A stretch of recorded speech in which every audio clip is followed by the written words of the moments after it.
The chair is authorized to declare a recess of the committee at any time.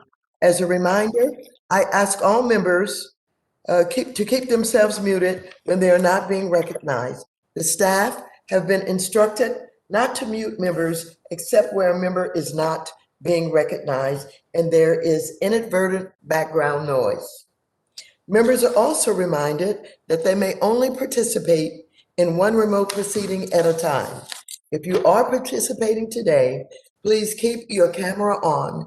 If you choose to attend a different remote proceeding, please turn your camera off. As a reminder to all members, we will conclude today's hearing. I believe I'd better check the time before I give you that time. Members who were unable to ask questions at our February 24th hearing with Chair Powell will be given priority to ask their questions today, and we will return to our normal order of recognition once those members have asked their questions. Before we begin, I will recognize myself to call up the resolution offered by Ranking Member McHenry, naming Republican members to subcommittees. Copies of the resolution were made available in advance. So without objection, the resolution is adopted. This hearing is entitled Monetary Policy and the State of the Economy. I now recognize myself for 4 minutes to give an opening statement. First, I would like to welcome back Chair Powell. We're delighted to have you with us today. Much has happened since the last time you testified on the Fed's monetary policy report in February. Since then, Democrats passed and President Biden signed into law the American Rescue Plan. Because of the American Rescue Plan, more than 58% of adults in the United States have been fully vaccinated, and businesses are reopening. More than 3 million jobs were added to our economy in the Biden administration's first 5 months, the most in any president's first 5 months, compared to just over 2 million jobs created during the first 12 months of Trump's reckless tenure. And the latest jobs reports show that 850,000 jobs were added to the economy in June alone, a tremendous increase that beat market expectations. Simply put, without the American Rescue Plan and the extraordinary leadership from the Biden administration and Democrats in Congress, our economy would not be on the track to recover. But we still have more work to do to put this crisis firmly behind us and build a more resilient economy for the future. For example, while the unemployment rate continues to fall, joblessness remains higher for Black and Latinx workers than it does for white workers. To be clear, we will not have a full recovery without closing this gap. While inflation has risen in recent months, Chair Powell, you and other experts have attributed this to short-term factors. Consumer demand is way up, with people once again dining out, buying cars, and purchasing homes. But supply chains haven't yet kept up with this pace, which as a result has led to higher prices. I think the Fed is right when they say that this dynamic will subside, but I expect the Fed to continue to monitor high prices as it fulfills its dual mandate to promote price stability and full employment. At the same time, Congress should be considering whether it's better to address semiconductor shortages and soaring home prices through smart investments or face higher interest rates from the Fed. The COVID-19 pandemic disrupted life for all of us and shifted the way we think about the economy. We see this in the huge number of women and people of color who left the workplace. We see this in a generation of young people weighed down by student loan debt. And we see this in the surprising percentage of workers who have quit their jobs even as the unemployment rate remains elevated. We're in a moment of transformation that requires a fresh approach and investments that will close the racial, wealth, and income gaps, address climate change and our child care crisis, and finally, end homelessness. The Fed must also play a central role in this economic transformation. The Fed must ensure that our economy recovers equitably, reverse deregulatory actions that roll back rules for Wall Street and shore up protection so that our financial system is less vulnerable to shocks.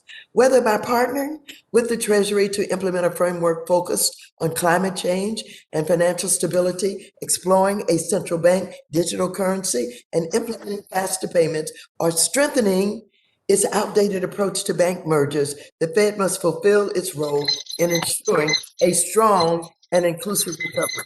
Chair Powell, I look forward to your testimony this afternoon, and I now recognize the ranking member of the committee, the gentleman from North Carolina, Mr. McHenry, for 4 minutes. Well, thank you, Madam Chair. Chairman Powell, welcome back, albeit virtually. There's a great deal of uncertainty right now. What I am certain of is this: you have earned and deserved another term as chair of the Federal Reserve. You have proven to be a steady hand throughout this pandemic, our ongoing recovery, and you've defended the independence of the Fed. Thank you for your service. Thank you for your leadership. Now, we're going to spend the next 3 hours telling you everything you've done wrong, but you do deserve another term.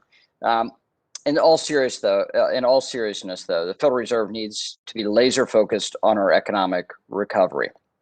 Instead, I'm seeing more headlines about the Fed's actions to address issues like climate change, while a noble cause, but this should be something originating in Congress, not in the central bank. As far as our economic rebound, we're facing some very serious challenges. Put simply, America has a jobs problem. Not long ago, there weren't enough jobs, but that's not the case this time. There are more than 9 million jobs waiting to be filled. Employers across the country are competing for labor, offering signing bonuses, back to work incentives, and higher wages. The National Federation of Independent Businesses released a survey yesterday reporting that 63% of small businesses have already increased wages to attract workers. We should be seeing a boom and return to work, but we're not.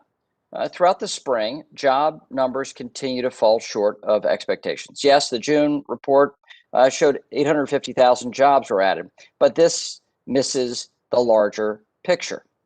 The labor force participation rate remained unchanged at 61.6%. The number of long-term unemployed Americans have increased by 233,000, and companies continue to struggle to hire enough workers to meet their business needs. We need a plan to get people back to work, not just in the short term, but in the long term. That's what we should be focused on. I wish my Democrat colleagues felt the same way. Instead, they want to continue the spending binge that they're all about, on a laundry list of progressive ideas that have no hope of bipartisan support and have nothing to do with getting Americans back to work. The $2 trillion COVID package that was passed in March wasn't enough spending for them.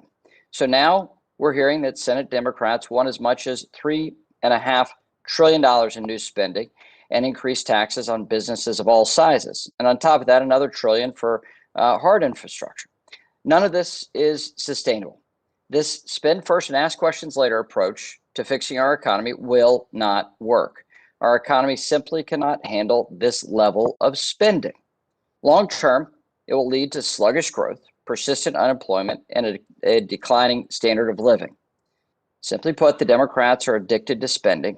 Taxpayers, families, and business owners will bear the consequences.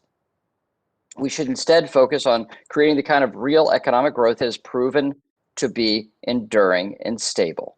That means a focus on regulatory relief, sound money, and a competitive tax system.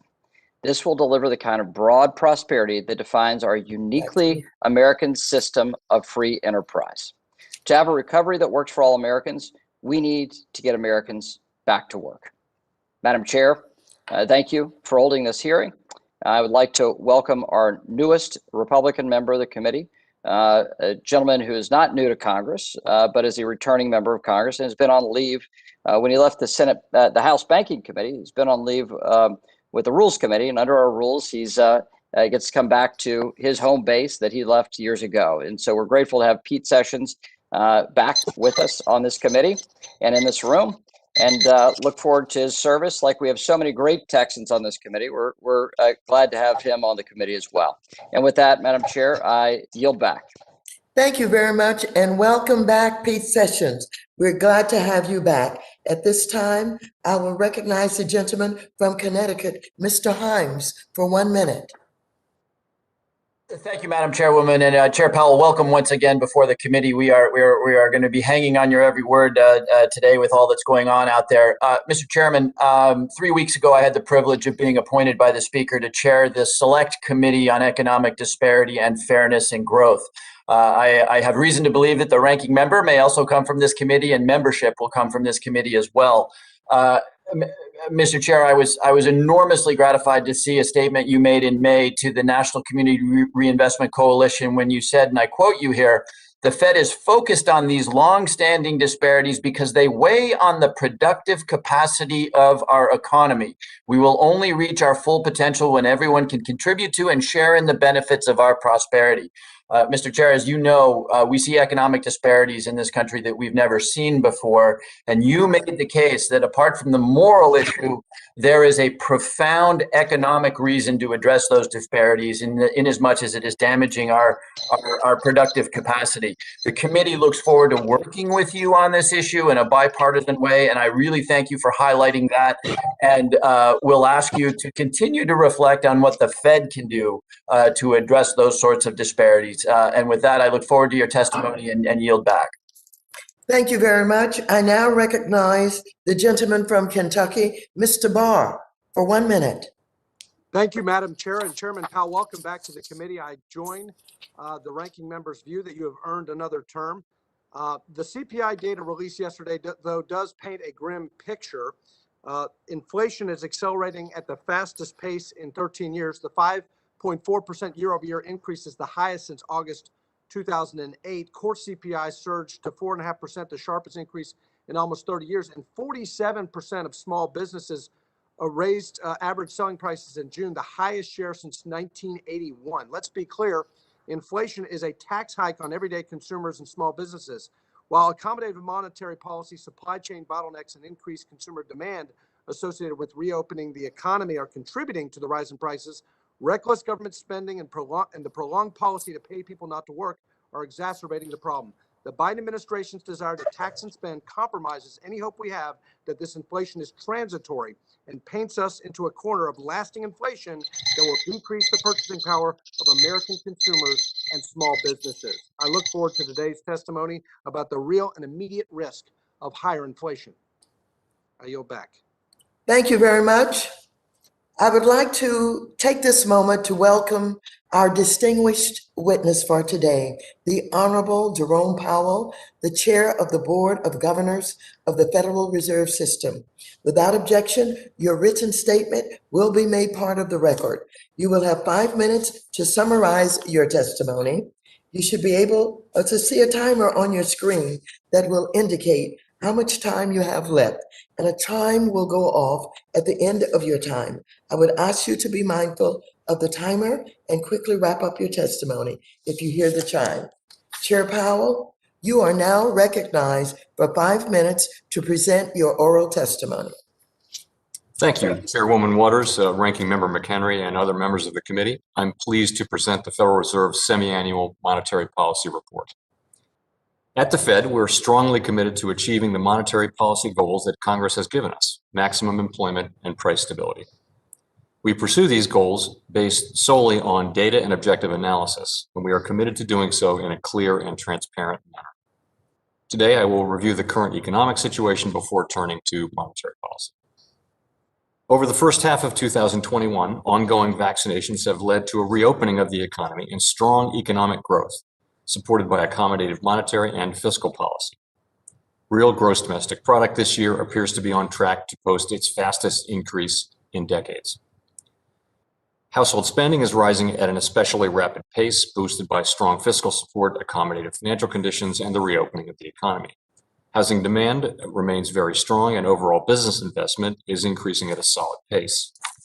As described in our monetary policy report, supply constraints have been restraining activity in some industries, most notably in the motor vehicle industry, where the worldwide shortage of semiconductors has sharply curtailed production so far this year. Conditions in the labor market have continued to improve, but there is still a long way to go. Labor demand appears to be very strong. Job openings are at a record high, hiring is robust, and many workers are leaving their current jobs to search for better ones. Indeed, employers added 1.7 million workers from April through June. However, the unemployment rate remained elevated in June at 5.9%, and this figure understates the shortfall in employment, particularly as participation in the labor market has not moved up from the low rates that have prevailed for most of the last year. Job gains should be strong in coming months as public health conditions continue to improve and as some of the other pandemic-related factors currently weighing them down diminish. As discussed in the monetary policy report, the pandemic-induced declines in employment last year were largest for workers with lower wages and for African Americans and Hispanics. Despite substantial improvements for all racial and ethnic groups, the hardest hit groups still have the most ground left to regain. Inflation has increased notably and will likely remain elevated in coming months before moderating. Inflation is being temporarily boosted by base effects as the sharp pandemic-related price increases from last spring drop out of the 12-month calculation. In addition, strong demand in sectors where production bottlenecks or other supply constraints have limited production has led to especially rapid price increases for some goods and services, which should partially reverse as the effects of the bottlenecks unwind. Prices for services that were hard hit by the pandemic have also jumped in recent months as demand for these services has surged with the reopening of the economy. To avoid sustained periods of unusually low or high inflation, the FOMC monetary policy framework seeks longer-term inflation expectations that are well anchored at 2%, the committee's longer-run inflation objective. Measures of longer-term inflation expectations have moved up from their pandemic lows and are in a range that is broadly consistent with the FOMC's longer-run inflation goal. Two boxes in the July monetary policy report discuss recent developments in inflation and inflation expectations. Sustainably achieving maximum employment and price stability depends on a stable financial system, and we continue to monitor vulnerabilities here. While asset valuations have generally risen with improving fundamentals as well as increased investor risk appetite, household balance sheets are on average quite strong. Business leverage has been declining from high levels, and the institutions at the core of the financial system remain resilient. Turning to monetary policy, at our June meeting, the FOMC kept the federal funds rate near zero and maintained the pace of our asset purchases. These measures, along with our strong guidance on interest rates and on our balance sheet, will ensure that monetary policy will continue to deliver powerful support to the economy until the recovery is complete. We continue to expect that it will be appropriate to maintain the current target range for the federal funds rate until labor market conditions have reached levels consistent with the committee's assessment of maximum employment, and inflation has risen to 2% and is on track to moderately exceed 2% for some time. As the committee reiterated in our June policy statement, with inflation having run persistently below 2%, we will aim to achieve inflation moderately above 2% for some time, so that inflation averages 2% over time and longer-term inflation expectations remain well anchored at 2%. As always, in assessing the appropriate stance of policy, we will continue to monitor the implications of incoming information for the economic outlook and would be prepared to adjust the stance of monetary policy as appropriate if we saw signs that the path of inflation or longer-term inflation expectations were moving materially and persistently beyond levels consistent with our goal. In addition, we're continuing to increase our holdings of Treasury securities and agency MBS, at least at their current pace, until substantial further progress has been made toward our maximum employment and price stability goals. These purchases have materially eased financial conditions and are providing substantial support for the economy. At our June meeting, the committee discussed the economy's progress toward our goals since we adopted our asset purchase guidance last December. While reaching the standard of substantial further progress is still a ways off, Participants expect that progress will continue, and we will continue these discussions in coming meetings. As we've said, we'll provide advance notice before announcing any decision to make changes to our purchases. To wrap up, we understand that our actions affect communities, families, and businesses across the country. Everything we do is in service to our public mission.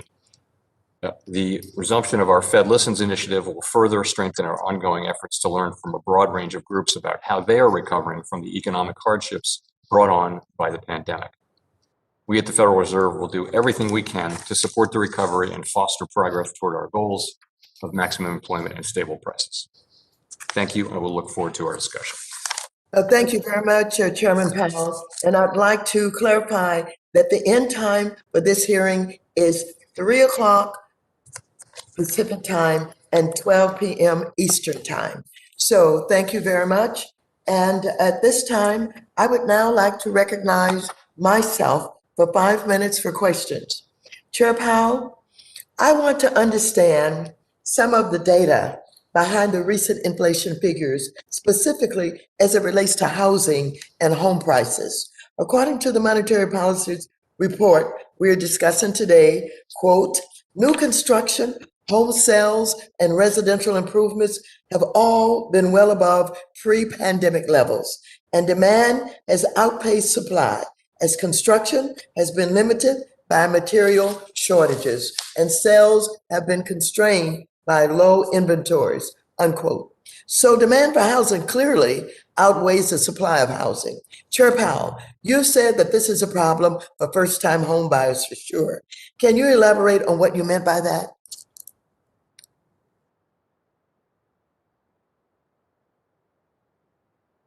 Chair Powell, will you unmute? I'm sorry, Madam Chair. So housing prices are moving up across the country at a high rate. And I suppose the good news is that this is not driven by the kind of reckless, irresponsible lending that led to the housing bubble, that led to the last financial crisis. Those kinds of things are not happening, at least so far. Nonetheless, housing prices are moving up. And of course, that makes it more difficult for entry-level buyers to get into the housing market. So that is a concern. I will also point out, though, that a number of things are driving up housing prices. Certainly, low rates are part of that. There are also changes in preference. People have wanted to move out of cities because of COVID into surrounding areas. So single-family housing demand has been quite high. In addition, prices have been driven up by material shortages and things like that, which we would hope would be alleviated. Okay, so Chairman Powell, a lack of supply and constraints around housing stock are a factor in the recent increase in housing costs. If the Fed were to raise interest rates, what do you project the impact would be on addressing housing supply challenges? Well, it wouldn't have any effect on the supply side, as I think you're suggesting. There are limitations around the availability of some raw materials and of labor and of zoning and things like that, and nothing we can do can really affect that. It is true that interest rates are one factor that's supporting demand, but we really can't do much about the supply side. Conversely, do you expect that increasing housing supply would help alleviate inflation? I think housing, sure. I do think that more housing supply, if demand were to remain constant, would certainly imply that prices would stop going up as much as they have been. The Great Recession was long, slow, and inequitable, in part because fiscal support provided by Congress was insufficient. And we left too much up to the Fed to stimulate the economy through low interest rates. I believe strongly that we cannot repeat that mistake. And as I look around at what is causing surging prices, I see a lot of places where more investment will help with long-term economic growth, especially more housing. Congress and the Biden administration have a job to do right now. It is for this reason I'm reintroducing my Housing is Infrastructure Act this week to ensure that Congress finally makes long overdue investments in the housing market. This bill would provide a historic investment of more than $600 billion to ensure that affordable housing is available all across the country.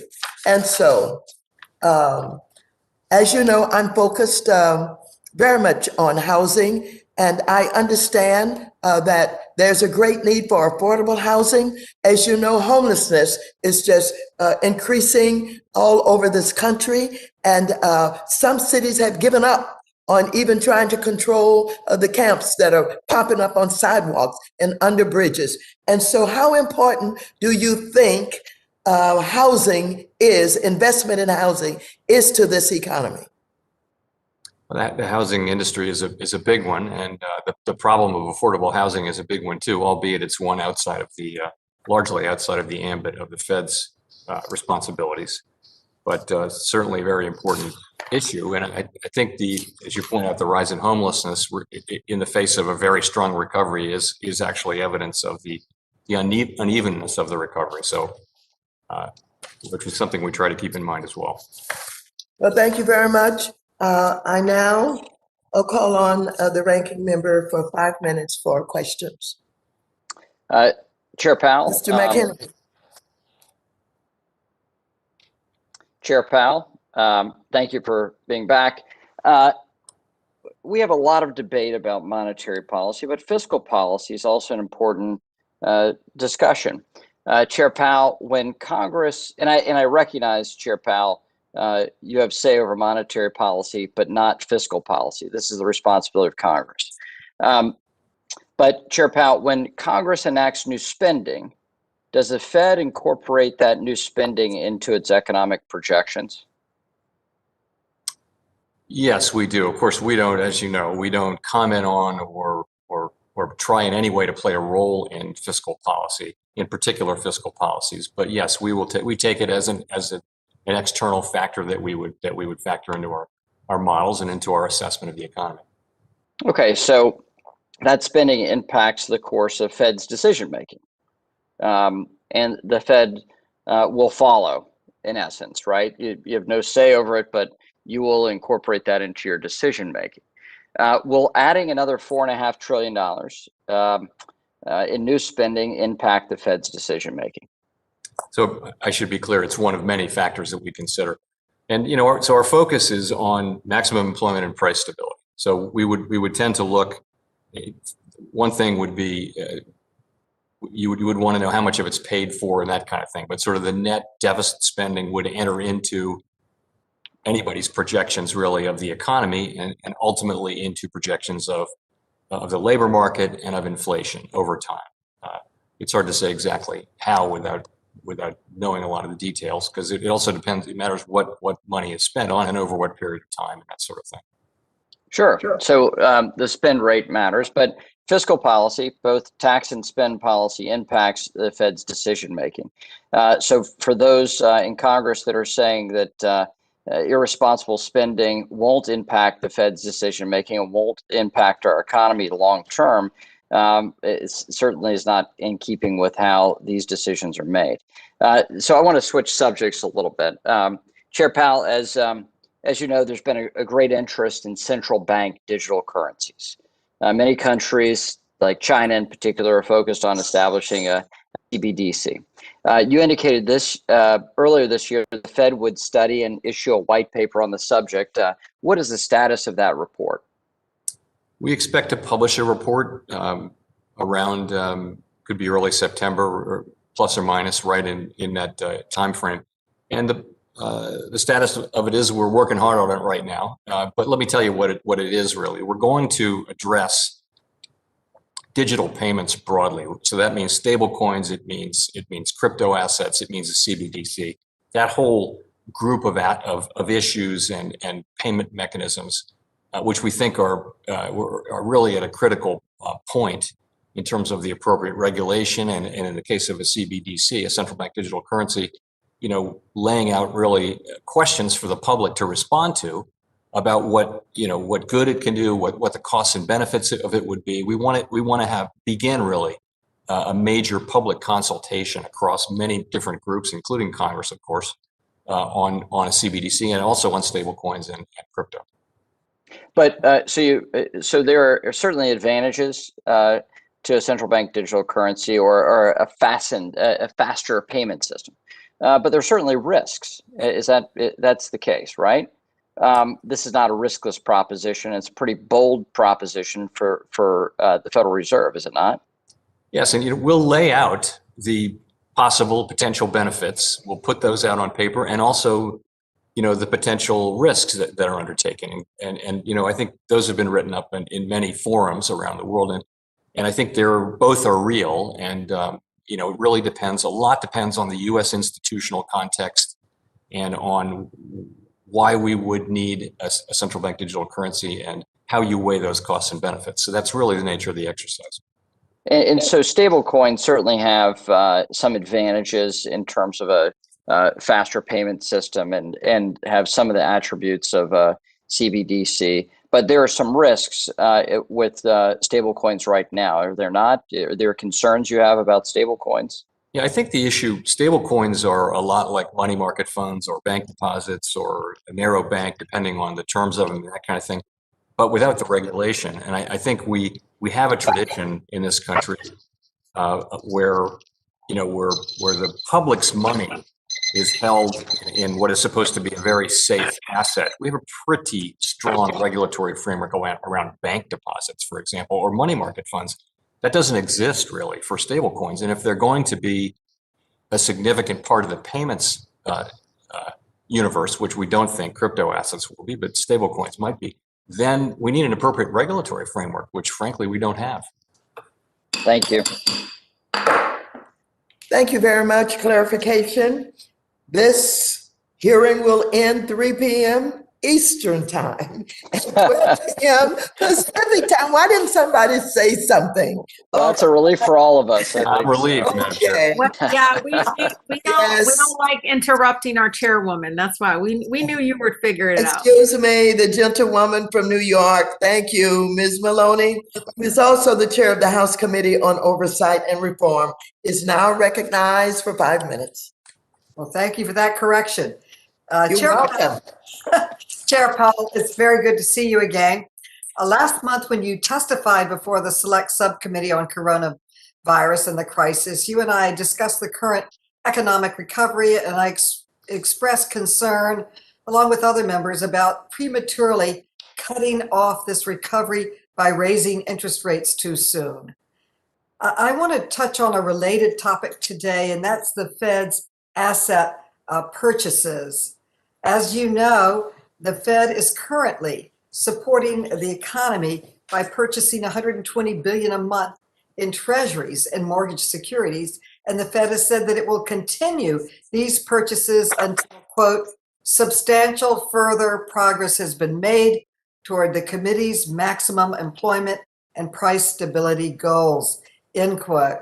The minutes from last month's Fed's meeting stated that the Fed is continuing its asset purchases because participants generally did not believe that the goal of, quote, substantial further progress has been made yet.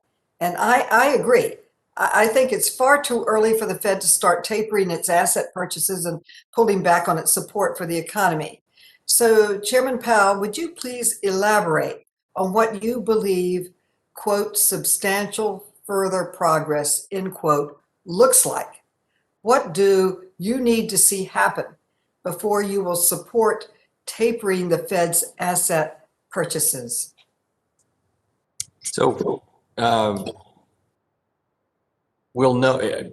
I would say this: we didn't try to write down a particular set of numbers that would capture what we mean by that, and it would have been complicated and not particularly worthwhile. So we thought. So we said substantial further progress, which is similar to what we did during the recovery of the global financial crisis years ago. We had a similar kind of set of words for when we would taper asset purchases. So the thing is, it's very difficult to be precise about it because with maximum employment, there are no 3 or 4 or 5 or 6 metrics that you could point to. It really is a very broad range of things, including wages, unemployment, levels of employment, participation, all those things. So we just said substantial further progress. And we also said that we would provide advance notice, well in advance of actually tapering, so that understanding that this is somewhat of a discretionary test, and that we don't want to surprise markets or the public. So we will provide lots of notice as we go forward on that. And by the way, we have another FOMC meeting in a couple of weeks from today, and we'll have another round of discussions on this very topic. Great, thank you.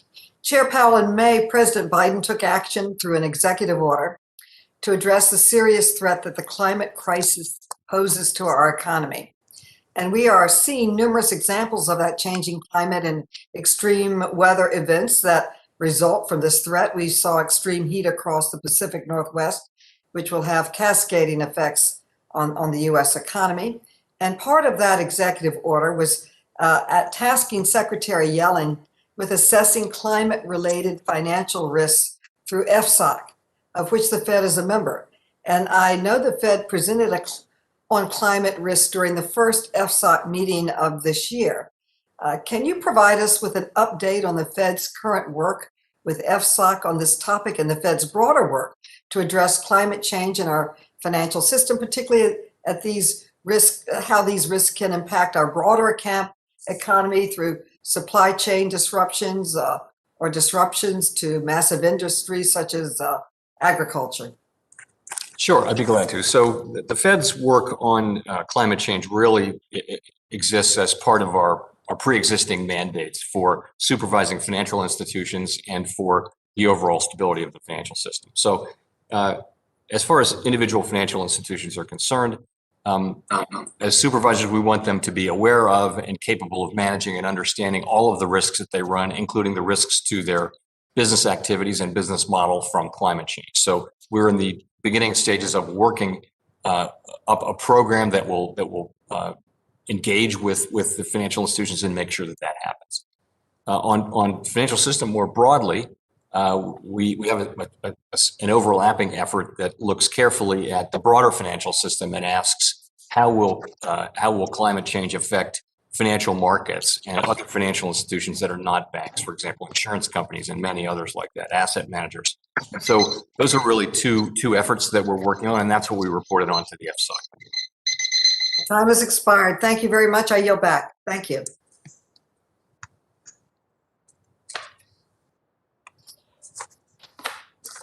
The gentlewoman from Missouri, Ms. Wagner, is now recognized for 5 minutes.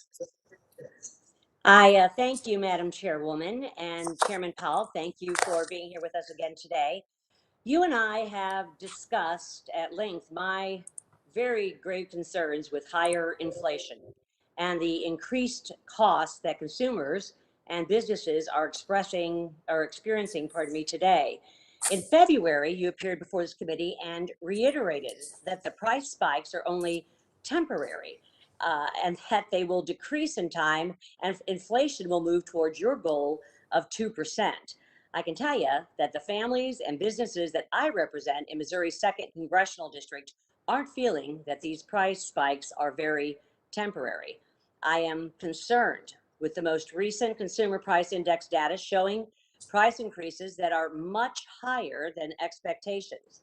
Housing costs are, as we've discussed here, are skyrocketing. Food costs are higher, electricity and gas prices are up. Even travel and hospitality costs have seen a great increase. I understand that some of these increases are due to supply chain disruptions and labor shortages, but to have prices across the board consistently higher than they were forecasted to be is deeply troubling as we look toward a strong economic growth for the rest of the year and beyond as we pull out of this pandemic. Chairman Powell, is it the Fed's policy or the Biden administration's policy that is, that's surrounded with massive spending that is causing consumer prices to skyrocket? I can't really address that. I can tell you why I think we're having this inflation that we're having now. So what's really happening is, first of all, you're right. The incoming inflation data have been higher than expected and hoped for, but they're actually still consistent with what we've been talking about. The very high inflation readings are coming from a small group of goods and services that are directly tied to the reopening of the economy. It's new cars, used cars, rental cars, hotel rooms, airplane tickets, things that we understand how to connect. But With all due respect, Chairman Powell, I mean, it's housing, it's appliances, it's food prices, it's electricity, it's gas. Tell me, to what extent is the Federal Reserve willing to see consumer prices increase before intervention is necessary? well, so we are monitoring the situation very carefully, and we are committed to price stability. And if we were to see that inflation were remaining high and remaining materially higher above our target for a period of time, and that it was threatening to uproot inflation expectations and create a risk of a longer period of inflation, then we would absolutely change our policy as appropriate. Well, unemployment is still well above the 3.5% figure it reached prior to the pandemic, and the labor force participation rate remains lower than in February of 2020. Now, a lot of that is because the administration is still, frankly, paying people not to work, and while job openings remain high at 9.2 million. In the FOMC minutes from June, some participants believed that the unemployment rate of 3.5% that the previous administration achieved is not feasible. Chairman Powell, with 9.2 million job openings and many employers raising wages and offering hiring bonuses, et cetera, what is causing some members of the FOMC to believe a 3.5% unemployment rate is not achievable? I don't know that anyone said that. I didn't hear anyone say that 3.5% unemployment it's is. in the minutes. It's in No, the it's minutes not. from June. No, it's not. It must be something else. It must be something that says, you might say that about labor force participation, for example, or employment to population. But I don't think, I didn't hear anybody say that we couldn't get back to 3.5% unemployment. In any case, I don't believe that. Let me just say that. I don't believe that. I think it's a long road back. It took us it took us 8 years of an expansion to get to 3.5%. But I think there's every reason to think that we can get back to that level. With a vaccine readily available and small businesses with unfilled positions, what do you believe is causing the unemployment rate to remain steadily above 3.5%? Well, so I think you're right that the demand for labor is very, very high, all-time record job openings, and there are also significant numbers of unemployed people. The market doesn't seem to clear, and I think some factors are weighing on labor supply, people going back to work. We think that those factors, though, such as school reopenings and perhaps also unemployment insurance, we think that those things will pass, and we do think that as a result, there'll be very strong job creation.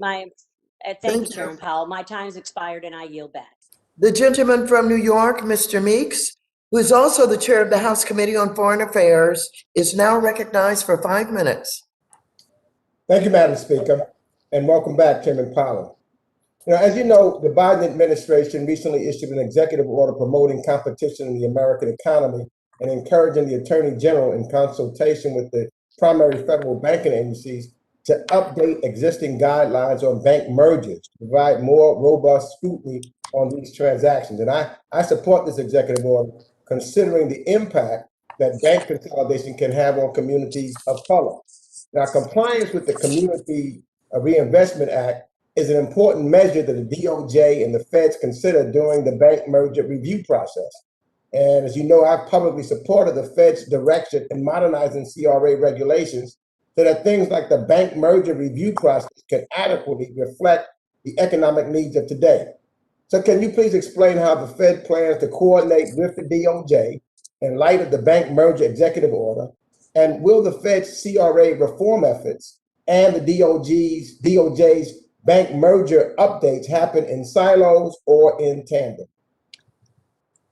Thank you. So we actually, we coordinate pretty closely with the Department of Justice over the years on bank antitrust standards. We each look at each merger, and so we understand each other. And we would look forward to the extent justice, I think, under the executive order, is encouraged to take a fresh look at bank merger standards.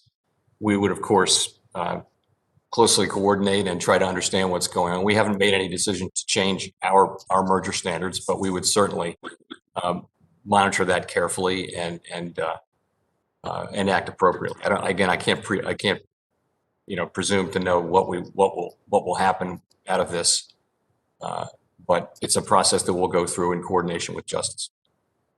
Well, hopefully, the coordination is important, I believe, to act in tandem so that there's not several different CRA rules and regulations that comes out, as we've talked about with the OCC and others. So I appreciate the Fed making sure that there's some continuity in that regards and working in tandem. So also, the pandemic has really disrupted, I believe, the housing market, as it was indicated by the chairwoman. I look at the disproportionate number of homeowners, particularly in my district, of Black and brown homeowners relative to New York City at large. Now, in the pandemic's early days, the Fed rightfully intervened and purchased mortgage-backed securities in the billions, which helped keep the interest rates low, I understand. However, we've also experienced a rise now in housing prices, which some attribute to the Fed's asset purchases. Now, although others cite supply chain challenges. So I understand there's a debate at the Fed as to how quickly it should taper its MBS purchases, but what are some of the economic factors you are considering as you weigh both sides of this argument? So housing prices are going up because of both demand and supply reasons, and you touched on them, Congressman. On the supply side, it is prices of raw materials and lack of labor, labor costs, zoning difficulties, all those things. So it's not just a demand story. On the demand side, rates are definitely low. Interest rates are certainly making mortgages cheaper and therefore supporting prices in housing. That's certainly a factor. There are other factors too. Changing preferences. People are household balance sheets are very strong right now because people were kind of forced to save because they couldn't go on trips, they couldn't go to restaurants for a year. So there are big amounts of savings on people's balance sheets. So all of that goes into demand for housing. Sorry, then your question on that was what? So what are some of the economic factors that you are considering, in that argument? There's both. Oh, on mortgage-backed securities. So on mortgage-backed securities in particular, so interest rates, our low interest rates and treasury purchases and MBS all go into creating a low interest rate environment and go into mortgage rates. Mortgage-backed securities purchases really work a lot like treasury purchases. They aren't especially important in what's happening with housing prices. They are nonetheless, they clearly are a factor among factors. So this is one of the things that we'll be considering as we go through this process of evaluating when to taper and in what form, what will be the composition of asset purchases going forward. Those are all issues that we'll be discussing at this next meeting in a couple of weeks. Thank you, Mike. Goodbye. Thank you very much. The gentleman from Indiana, Mr. Hollingsworth, is now recognized for 5 minutes. Well, good afternoon, Chairman Powell. Appreciate you being here and certainly appreciate you answering our questions. I know this remains a tricky time in the recovery and our collective understanding about the Fed's effort and reasoning here is very important. I have a long preamble that I hope ends in a question, so take a little bit of a journey with me. First and foremost, I want you to know I'm in no way besmirching the good work the Fed has done over the last year. The extraordinary economic cessation necessitated extreme action, and you took that action with vigor. I'm thankful for that, and my view on that is unchanged. Second, my question is not meant to imply that you need a hawkish stance. I think we can all agree that monetary policy is very accommodative at present, perhaps at the furthest end of the accommodative side of the spectrum as is conceivable. I'm questioning merely the degree of accommodative stance, not asking to return to a restrictive side of the spectrum. Third, I have on many occasions endorsed your new symmetrical approach to inflation target. I believe this is exactly the right answer. My question today is not tied to recent inflation numbers, nor would I prognosticate about whether it's transitory or not, whether it's a monetary phenomenon, a demand phenomenon, nor the magnitude of what it may reach. But here's the crux of my question. I think there's a lot of data out in the economy showing that it is awash in liquidity. A panoply of statistics indicate the tremendous / unprecedented increase in liquidity over recent years. In recent weeks alone, you've raised the reverse repo rate to 0.05%, and the uptake on that product has been tremendous, which in and of itself is a reaction to money markets being overwhelmed with liquidity, which in and of itself is a reaction to bank deposits being overwhelmed. Yet the ultra accommodative stance by the Fed continues. And when asked about this over the last few months, and I think you indicated this in your earlier testimony, I've heard you say that there needs necessary further healing in the labor market for that ultra accommodative stance to change. I agree with this. There's much room to go. But what I don't understand about that answer is that a cornucopia of evidence suggests that challenges in the labor market are not related to monetary policy and frankly aren't susceptible to monetary policy's aid. The Fed, and no indictment on the Fed, monetary policy writ large isn't the right vehicle and doesn't have the right tools to resolve skills mismatch, to resolve no work incentive balancing, and to resolve geographic mismatch. As you said earlier, there isn't a lack of demand in the jobs market. So I guess getting to the specifics of my question, I believe the Fed is distorting significantly the financial economy for very little, if any, maybe marginal impact on the real economy. To couch specifically inside your mandate, are you jeopardizing long-term full employment and price stability by virtue of extreme monetary policy and picking up very little short-term benefit in full employment? I wondered if you might talk about your reasoning and your colleagues' reasoning for remaining and retaining that extreme accommodative stance and using labor market as justification, despite significant evidence indicating that the labor market needs are not monetary policy related. I think you're muted. Sorry. I did it again. I would just say this. So policy is highly accommodative. That is correct. We're a long way from full employment. We have, as you know, 5.9% unemployment, and the true number is actually substantially above that. So we've got a ways to go. We see everything that you see, but I guess what we see is that our test for tapering asset purchases is an appropriate one, and we're making progress toward that. So we are, in fact, considering. I guess just to needle into that for a second, we are making progress. I do not believe that progress is a result of that monthly asset purchases. And I think I've seen significant evidence that indicates that monetary policy isn't making an impact on that. Other factors are making an impact on that. And I wonder whether the financial distortion that is occurring, and is it by its nature monetary policy, isn't causing long-term problems for very little short-term gain. Yeah, no, I guess that's where I would differ is I do think monetary policy is supporting demand and demand broadly in the economy and the recovery of the weak sectors and all of that. So it's still appropriate that monetary policy be accommodative, highly accommodative. You believe that the difference between 60 billion and 120 billion, or 0 billion and purchasing 120 billion, is a material impact on the point at which we will reach full employment? Question mark. I mean, it's hard to say that with any specificity, but yes, I think our overall policy stance is appropriate. And as you know, we are very much in the process of walking down the road and asking those very questions. And first on tapering, but I also think it's, we're a good ways away from maximum employment. And one of the conditions for lifting interest rates is that we are at labor market conditions that are comparable, in the range of maximum employment.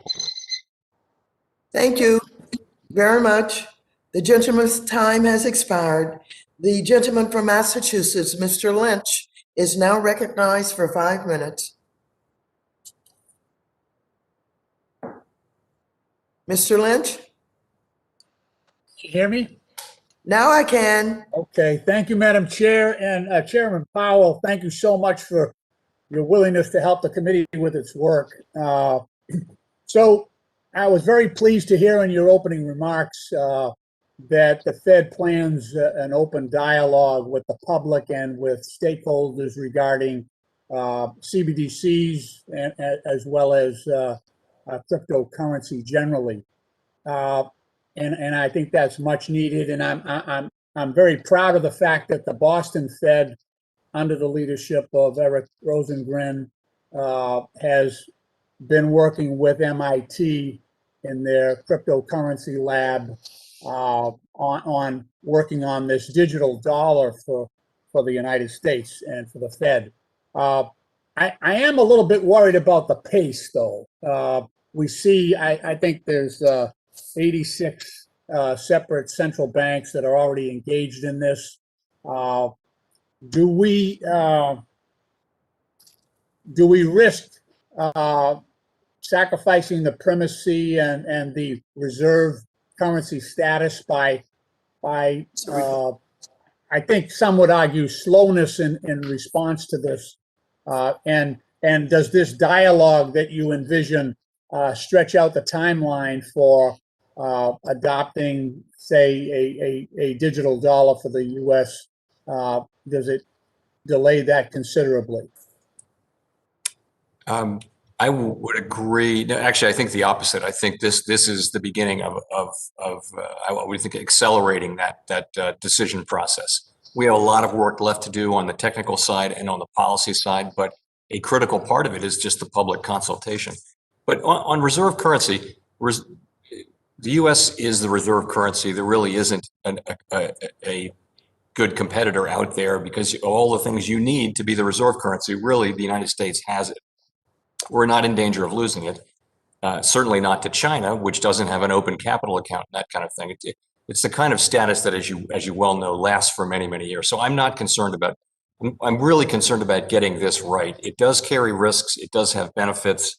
It's quite specific to the institutional context of each country, and I want to get it right. We are the reserve currency. You know, we have first mover advantage by virtue of that. So I think it's way more important to get it right than it is to do it fast. That's fair enough. Let me ask you another question that's a little off topic, but recently China has taken somewhat hostile action against IPOs being launched in the United States. Didi, the ride-hailing business in China, is one of the recent examples. The Chinese government has offered several different reasons for wanting these Chinese companies to register in China versus in the U.S. They've given, like I say, they've given various reasons for that, the security of data being one of them. I was wondering if you had, this is probably a better question for Mr. Gensler, but I was wondering if you had thoughts on that, about what the ultimate reasons were for China taking that action. Yeah, I would pass that to my friend Gary Gensler. I think it's right over his home plate there. So for him, I mean, I'll just say it's important that we have, open capital accounts and open capital markets and global rules that we all abide by. And but I don't know how to address that one, because it's really for the SEC. Okay, and lastly, do you think that I have 1 minute left? Do you think that maybe more swift action on a digital currency for the Fed, would that have a calming effect on the variety and the number of cryptocurrencies and stable coins that we see coming out? Wouldn't that be a more viable and reliable alternative than having all of these hundreds and perhaps 1,000 different cryptocurrencies emerging? I think that may be the case, and I think that's one of the arguments that are offered in favor of a digital currency. That particularly you wouldn't need stable coins, you wouldn't need cryptocurrencies if you had a digital U.S. currency. I think that's one of the stronger arguments in its favor. That's great. Madam Chair, I yield back. Thank you. Thank you very much. The gentleman from Ohio, Mr. Gonzalez, is now recognized for 5 minutes. Thank you, Madam Chair, and thank you, Chairman Powell. I want to pick up where my friend Mr. Hollingsworth left off, and want to focus specifically on the unemployment piece. And frankly, when I talk to my businesses back home, where I'm currently seated, the two biggest issues that they face, in particular small businesses, employment, not being able to get people back to work, and inflation. So a timely hearing right in your wheelhouse. So first, with respect to unemployment, in the monetary policy report, you cite several factors that are keeping people out of the workforce, most of which or all of them are virus related. So early retirements, caregiving responsibilities, fear of COVID, and expanded unemployment benefits. Using those factors, which you cited in the monetary policy report as responsible for diminished employment, would you agree that the zero interest rate posture is not a primary driver of getting people back into the workforce today? And maybe said differently, do you think if you lowered us to negative interest rates that would materially change the unemployment rate? Let me try to answer that this way. I would agree with you that the most important thing, it would be very important if we were to see a significant increase, as we expect we will see, in labor supply. It just showing up in the form of better matching in the labor market. There are all these open jobs, and there are many unemployed people, but they just don't seem to be matching up. And maybe there's a speed limit on that. But in any case, as those factors wane, we should see more of that. And that's probably of first order importance at this time. Okay, so not the rate of interest. And I think that's important because the commitment is to keep rates at zero until we get back to full employment. But we know what's happening is it's inflating asset bubbles. It's pushing people further and further out on the risk curve. I would argue it's creating systemic risk in a variety of markets. And so I would just encourage you all to consider that. And now moving on to the inflation bit, the common refrain from the Fed has been that inflation is transitory. There's nothing to worry about. And you will maintain rates at zero until inflation is moderately above 2% for, quote, some time. And you've said that a handful of times here. Well, we're looking at 4 consecutive months now, including the previous month at over 5%. So how long is, quote, some time? And what factors are you looking at that will tell you whether this is transitory or something more systemic? Okay, let me say first on maximum employment. Even after this expected wave of supply comes, it's likely that we'll still be short of maximum employment, and at that time, support for demand will be appropriate. And so that's why we wouldn't see that it's time to raise interest rates now, because we think it'll take some time even after this to get there. So getting to your inflation question. Which is basically how long is some time? Because it keeps being used. We'll keep it over some time. So that will be the answer really is it depends. You're really asking about that part of the guidance and how do we think about that? Right now, of course, inflation is not moderately above 2%. It's well above 2%. And it's nothing like moderately. So the question will be, and this will be a question for the committee, how to interpret the guidance. The question will be, where does this leave us in 6 months or so when inflation, as we expect, does move down? How will that part of the guidance work? And it will depend on the path of the economy. It really will. It may be that we'll look back and see it as having been met. It may be that we won't, but we're not going to address that right now. But it's a good question. Okay, thank you. I want to switch to stable coins and pick up where Mr. McHenry left off, specifically on Tether. So in recent months, there's been increased scrutiny of the stablecoin Tether due to concerns regarding the assets backing the coin, particularly the amount backed by commercial paper as opposed to US dollars, which is what they originally said. President Rosengren said that Tether does create a challenge and that we need to take seriously what happens when people run from these instruments very quickly. Do you share these concerns, and how is that the sort of thing that you'll be looking at and providing guidance on with the white paper? Yes, absolutely. Yes. I mean, the commercial paper, are short-term overnight obligations of companies, and most of the time they're investment grade. Most of the time they're very liquid. It's all good. But in both of the last two financial, during the acute phase of the crisis, the market just disappears, and that's when people will want their money. So, it's very simple. These are economic activities that are very similar to bank deposits and money market funds, and they need to be regulated in comparable ways. That's how I see it. Thank you. The gentleman's time has expired. The gentleman from New Jersey, Mr. Gottheimer, is now recognized for 5 minutes. Thank you, Chairman Waters, and it's definitely Jersey. Yes. And thank you, Chairman Powell, for being here today. The SALT deduction cap jammed through Congress in the 2017 tax hike bill raised taxes for a majority of the families in my district. These are my community's teachers and first responders, small business owners, young people trying to start a family, all groups who are struggling in this pandemic and now trying to get back on their feet.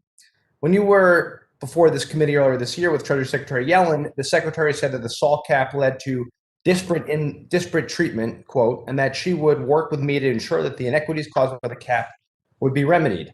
Chairman Powell, is increasing disposable income for households a crucial tool to stimulate the economy and ensure that our communities see the economic activity necessary to help small businesses come back from the pandemic? And do you think SALT's part of that solution, reinstating the SALT deduction? So, we have really important jobs and powerful tools, but one of them is not fiscal policy. We don't really want to play a role on that. So I'd have to leave that with you. Okay, well, I figured that'd be your answer, but I was going to ask it anyway. I'll turn to inflation, since obviously lots of questions today about that. Given the movements we are seeing in inflation across commodities, housing, and wages, should we be concerned about what happens to long-term interest rates once the Fed stops purchasing long-dated treasuries? And do you want long rates go up, and what will happen, do you believe, to the economy? I wouldn't want to make a forecast. It's very hard to forecast long-term rates. If anybody had forecasted that we'd be able to borrow the amounts we've borrowed in the last 10 years, and that the federal funds rate would be at the 10-year treasury would be at 1.4%. No one would have forecast that. So it's really hard to say. There's tremendous demand for U.S. treasuries around the world. We are the safe asset. We are the reserve currency. And in any case, our role is to do maximum employment and price stability, and not fiscal policy. Well, since the Fed is by far the largest buyer, you don't think that long-term rates will go up meaningfully when this occurs, when you stop? Honestly, they may or may not. Markets work, as you know, work through expectations. So if markets foresee what we're going to do, then presumably, to some extent at least, what we're going to do should already be baked in. And it's very hard to predict markets' reactions to these things. But one of the reasons we're being so very transparent is that markets will incorporate, the timing and the form of the taper that we're going to ultimately undertake here, because we will have sort of communicated it well in advance. Thank you, Chairman. You said that one of the causes of inflation that consumers are experiencing is from supply bottlenecks. Some of these supply issues are being attributed to strains on supply chains because America's infrastructure is unable to take on the increased demand as our economy reopens. Would you agree that these bottlenecks would be alleviated in part through the robust direct investment in infrastructure, addressing our issues with roads and bridges, rails, and ports, and that spending in long-term infrastructure projects would help in keeping inflation under control? Again, I wouldn't want to be seen as supporting any particular bill or form of spending. I do think it's clear, though, that investments in infrastructure, in good infrastructure, can add to economic potential, provided the money is well spent. But again, I don't want to. It's not appropriate for me to get involved in these discussions you're having. I understand. I will espouse a bipartisan infrastructure package that the Problem Solvers Caucus in the House has been working with a bipartisan group in the Senate to try to get our investment in infrastructure into law and our economy back on track and set up for long-term success. I believe that will obviously help deal with some of the challenges we're facing in making these investments in roads and bridges and rail and energy infrastructure and broadband connectivity, all crucial to ensure America remains competitive on the global stage. Last question there. Are you concerned on the global stage? China spent about $3.7 trillion on infrastructure outside of the United States last year. Are you concerned at all about China's activity on this front and the spending they're doing outside the United States? The issues of international economic relations are really with the Treasury Department and the State Department, not with us. I will yield back, Chairwoman, my last seconds here. Thank you so much, Chairman Powell, for being here today. Thank you. Thank you very much, Mr. Gottheimer. And you forgot to add housing. Sorry, I missed that. My litany. You're right, Chairwoman. From California. The gentleman from Tennessee, Mr. Rose, is now recognized for 5 minutes.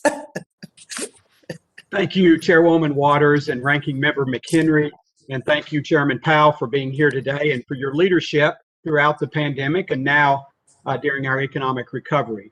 I'm going to go ahead and dive right in. Chair Powell, in November, the Fed took important steps to provide temporary relief for certain community banking organizations who experienced an unexpected and sharp increase in assets due to their participation in federal coronavirus response programs, such as the Paycheck Protection Program.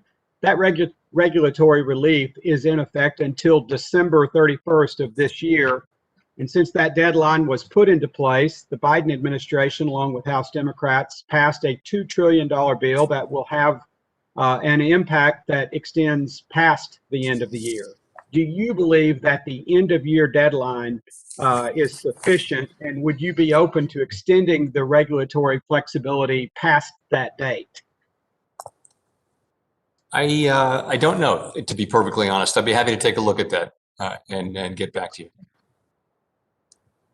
I'm well aware of those programs and of the deadline, but I don't know. I don't have an informed view of whether they would need to be extended, but I will look into it. In building off of that, I hear constantly as I visit with community banks back here in Middle Tennessee that regulatory compliance continues to be one of their top expenses or costs. So I think this brings up the broader question of if we should be looking into permanently raising the threshold for increased regulatory and reporting standards for community banking organizations. What are your thoughts on that, Chair Powell? Is that something you would support? Again, I'd have to look at that. I will say that we are very well aware of the pressures that are added to community banks because of fixed regulatory costs. You need to be bigger with fixed costs, and we try hard not to be part of the problem. We see community banks under pressure. We see the number diminishing, and we have a whole subcommittee led here by Governor Bowman, a former banker, that is designed to stop that sort of thing from happening. But it's something we work on all the time.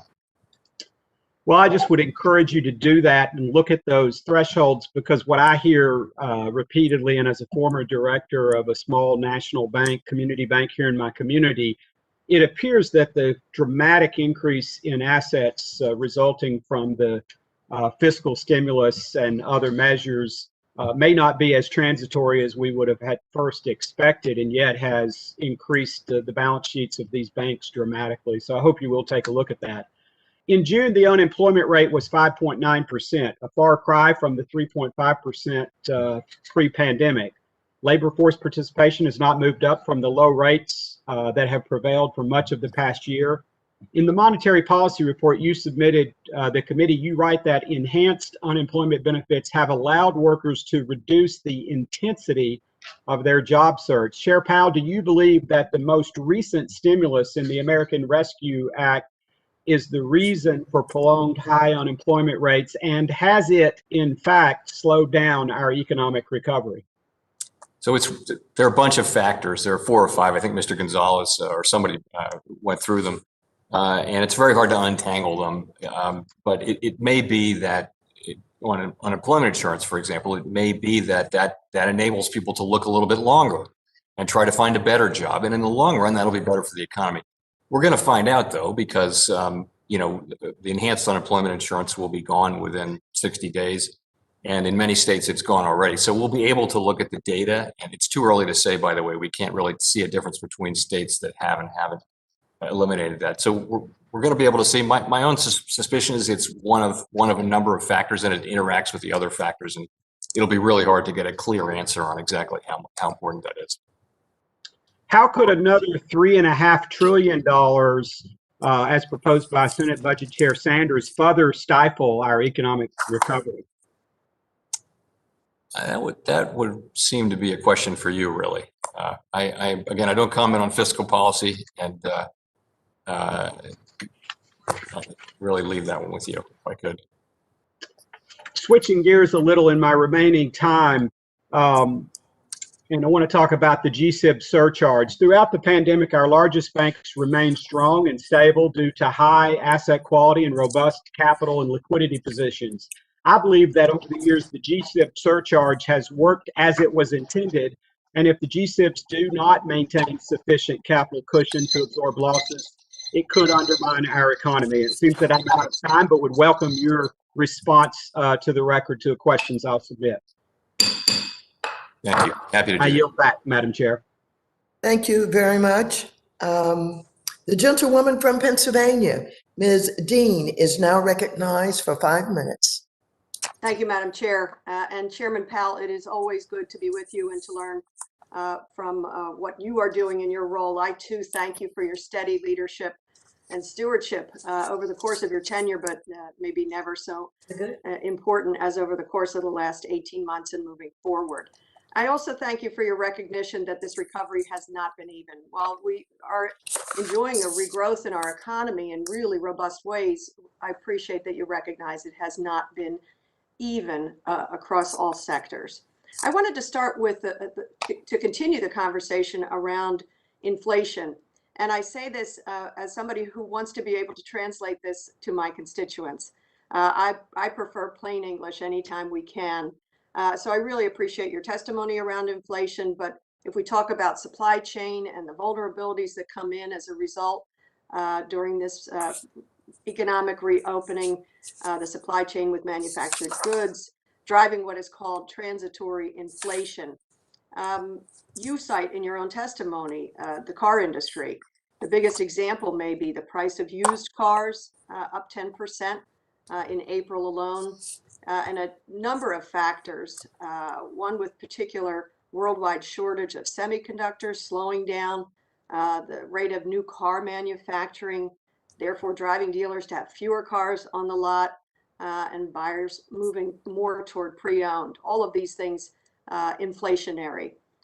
What are your thoughts, and how can I explain this to my constituents around this level of inflation in these smaller groups of goods and services? What should we be watching? And if you could, again, in plain English, what's the Fed doing in terms of this temporary or what might be called transitory inflation? Well, so we always have the issue, and central banks generally always have the issue of looking at price increases and asking whether they're really threatening inflation. By inflation, we mean year after year after year, prices go up. And if something is a one-time price increase, then you don't react to it with monetary policy because, frankly, the way monetary policy works would be by slowing down the economy, slowing down the recovery, and therefore reducing inflationary pressure. So you wouldn't react to something that is likely to go away. So we have to look at this current situation where we have a number of categories of goods and services where inflation's moving up, as I mentioned, higher and than we expected, and a little bit more persistent than we had expected and hoped. But we look at them and we look at the story, and the story with you mentioned around used cars and new cars and rental cars it's all kind of the same story. There's a shortage of semiconductors. There's also very high demand for various reasons. People are using less public transportation. They have money because they haven't been able to spend. It's just the perfect storm of high demand and low supply. And it should pass unless we think there's going to be a multi-year, many-year shortage of used cars in the United States. We should look at this as temporary. And we very much think that it is. And so do all the forecasters I've seen think that these price increases for used cars and new cars they'll top out. And then in all likelihood, at some point in the future, and we can't say exactly when, they'll decline because the play will come back. And do you think, rather than, I appreciate that, those recommendations and what your actions are, is this a time when you see this kinds of transitory inflation of a need for greater public or private investment? I think there's what investment does is it raises the potential growth rate of the country and makes workers more productive and companies more productive and countries more productive, and that raises living standards. And so more of it is generally better as long as it's money well invested. Then it's worth looking seriously at any time. I agree, and I would not call any of the things that we're trying to do irresponsible spending. I think you have demonstrated, and the economy is demonstrating, that our investment has been responsible spending. to the growth of our economy, to the growth of working class families. I want to pivot to another thing that I care very much about. This is credit rating agencies. Last session, in a bipartisan way, I had the opportunity to work with Chairwoman Waters, Representative Barr, to introduce HR 6934, which requires the Fed to treat all nationally recognized statistical rating agencies, NRSROs, uniformly so that more creditworthy companies could have access to the emergency lending. I knew I would run out of time. I don't know if you'd be able to speak to the NRSRO's expansion. Just briefly, I guess, at the very beginning of the crisis, we really had to get these facilities up and running, and we just kind of worked with the big three. We then consistently expanded over and over again, expanded the group of agencies that we work with, as you know. Be happy to talk about this more offline if you'd like. Thank you so much. Thank you. I yield back. Thank you. The gentleman from Wisconsin, Mr. Stile, is now recognized for 5 minutes. Thank you, Madam Chairwoman. Thank you, Mr. Chairman Powell, for being here today. I want to stay on the topic of inflation. As you know, I've been a bit of a broken record on this issue because it's so important to families in Wisconsin and across our country. In fact, the prospect of rising inflation, I brought this up in our committee last July, again last December. And in those meetings, you continue to suggest that you're not ready to take action to head off inflation. And yesterday we received more data confirming that prices are continuing to rise. And inflation is not an abstract concern. And although the White House social media team put out information that a 4th of July barbecue went down 16 cents from last year, and the Biden administration can claim what they want, but families are seeing rapid price increases with their own eyes. Now, I know it's not your role to comment on fiscal policy, but I'm very concerned with President Biden's spending plans and its impact on inflation. Last month, increase in consumer prices of 5.4% was the largest jump that we've seen since August of 2008, right before the financial crisis. And over the past year, used cars have gone up 30%, plane tickets have gone up 24%, shoes are up 7%. We've seen increases in coffee and sugar, cotton, propane, all double digits, and higher material costs have added $36,000 to the price of a new home. And I know you've responded to inflation concerns by saying that price increases we're seeing are temporary and they'll subside as supply chain and labor markets return to normal after COVID. But even if it's partially a case that inflation expectations may be changing and rising the prospects of a more persistent impact. In fact, a poll conducted recently showed that 87% of Americans said they're concerned about inflation. And on Monday, the New York Fed reported that consumers expected to see higher inflation over the medium term. Can you comment on how the Fed responds to signs that consumers are beginning to expect more persistent inflation? Sure. So we think inflation expectations are very, very important. In a way, if businesses and households think that inflation should be 2%, then it probably will be 2% because they'll expect that and they'll demand that in effect. So we monitor, inflation expectations, surveys of households, surveys of experts, the market. You can, as you know, you can get inflation compensation readings out of the difference between tips and regular treasuries. So we look at all of those things, and I would say they all went down as a group at the beginning of the pandemic, which is not good. And they've all moved back up as a group, just about to the level that I would say that is consistent with, in the range of consistent with our 2% inflation goal over time. And so we watch this very carefully, and we would be very concerned if they were to move persistently and materially above 2% and would react to that. So let me build on this discussion. I want to just build in here to the distinction between the transitory and persistent inflation, in particular as it impacts home prices. According to the Case-Shiller Index, home prices have risen more than 14% over the past year. That's a very significant increase, and it's enough to put home ownership out of the reach of some Americans. Meanwhile, the Fed is continuing to buy around $40 billion in mortgage-backed securities. And here's my concern: if inflation is, in fact, as you suggest, temporary, does the potential abatement of inflation present a potential for a reset of housing prices? And if so, what are the likely impacts both on homeowners and what will be the impact on the Fed's MBS holdings? So housing prices, as I'm sure you know, don't go directly into inflation. That's an asset. Housing is an asset, and housing prices, that's not a factor in inflation. What's a factor is rents. And then in effect, what the economists do is they take the value of a home and they impute a rental cost to that and they add it in. It's just the way they do it. So, housing prices, they went up overall 15% last year. That's too much. That's much higher than would be a normal level for housing prices to go up. I don't know what housing prices will do in the future, but there's just a lot of demand. There are people want to live as you know, they want to live in the suburbs now. They want to move out of cities. They want bigger houses. They've saved all this money because they couldn't travel and go to restaurants. So there's a lot of demand. So even if mortgage rates go up, as they ultimately will, I think we'll be looking at a lot of demand. Then the question will be how much supply can be brought to the market. And that's really out of our control. But as you know, if you look around your district, I mean, it's a question of zoning, it's a question of materials, labor, all those things. But if we zero into the material costs, we've seen that about $36,000 increase in cost due to the material cost, largely inflation. Look at lumber and other areas. Maybe we'll continue this discussion offline, but appreciate your time as I'm out of time and I will yield back. I'd be glad to do that. Thank you. The gentlewoman from North Carolina, Ms. Adams, is now recognized for 5 minutes. Thank you, Madam Chair, and thank you, Chairman Powell, for being back with us. Like my colleagues, I want to touch on inflation.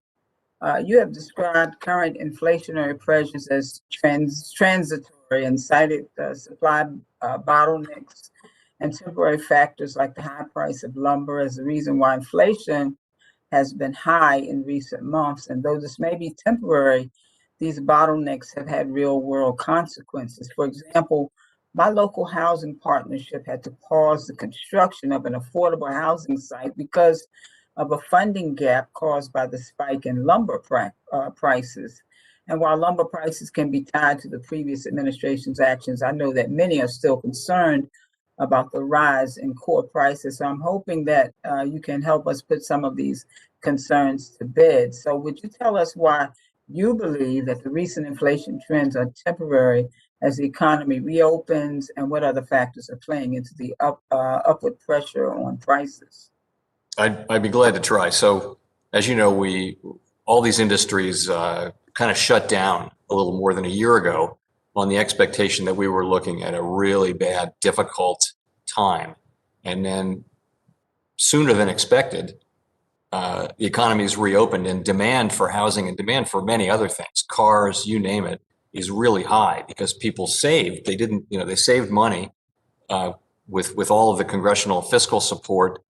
More than 100% of income lost was replaced. So really the consumer's in very good shape to spend. And so what's happening is there's a lot of demand, but on the supply side, it's just hard. They can't build enough houses. There wasn't enough lumber.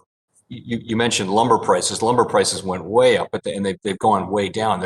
They're still twice as high as they were before the pandemic came, but they're way off their highs. So we don't know it, but we think that'll be the pattern for at least for some of these things, where they go very, very high and then they come down as supply and demand come together, as more supply comes online to meet the higher demand. So we have a very large but ultimately very flexible economy. It will adapt, we believe. It's not one of those economies that's rigid and has a lot of structural rigidities in it.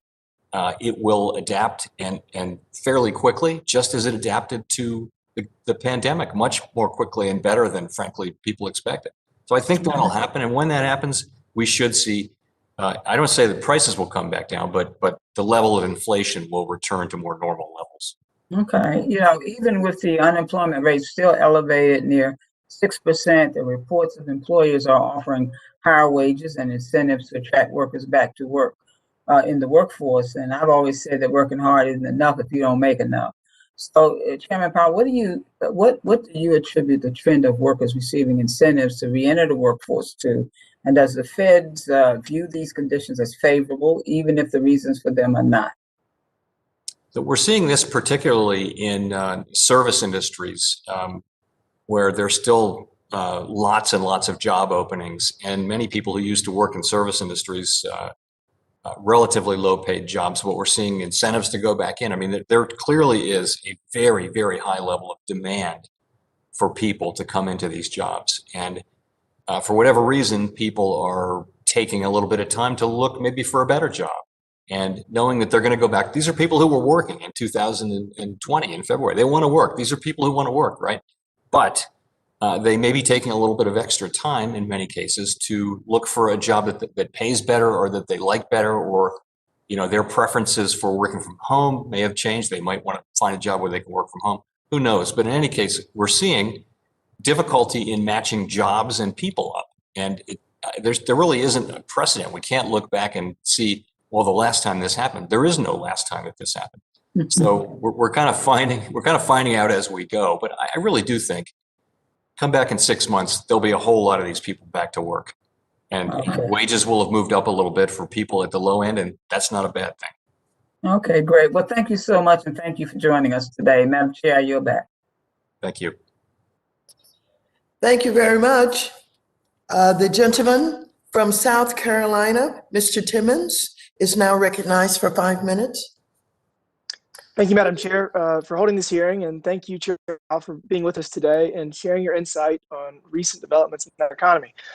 We've all seen the inflation numbers. Some may say it's only temporary, or this was bound to happen coming out of the pandemic, and there may be some truth to those arguments, but I think any economic observer realizes that usually with things like this, there's not a singular issue causing our trouble, but rather several converging factors. What is most frustrating, I think, to me, is that despite the very real inflation we are experiencing, temporary or not, and that is yet to be truly determined, and it seems that while you, Mr. Chairman, are still firmly in the transitory inflation camp, the Federal Open Market Committee minutes showed there is an increasing amount of disagreement on the Board of Governors on just how temporary it may be. And what is most frustrating to me about this entire episode is that after all of the fiscal stimulus that Congress has provided for the economy since March of last year, and now even with the greatest levels of inflation that we have seen since the financial crisis, this Congress is seriously considering spending several $1 trillion more, and most likely it will nowhere near be paid for. And I know you will not speak to the merits or lack thereof of any specific pieces of legislation, and I'm not asking you to. But as the chair of the Federal Reserve, where one of your statutory mandates is inflation control, could you provide us an expectation of the type of inflation we should be prepared for if Congress was to spend another $3 trillion in the next few months, and let's just say that only $1 trillion of that would be paid for with an assortment of tax increases? I wouldn't be able really to provide you a real time. I mean, that's what Congressional Budget Office will be happy to do is make that forecast for you. But that's not something I could do here on the spot. I had a feeling that would be the answer, but I think the answer to this question is obvious.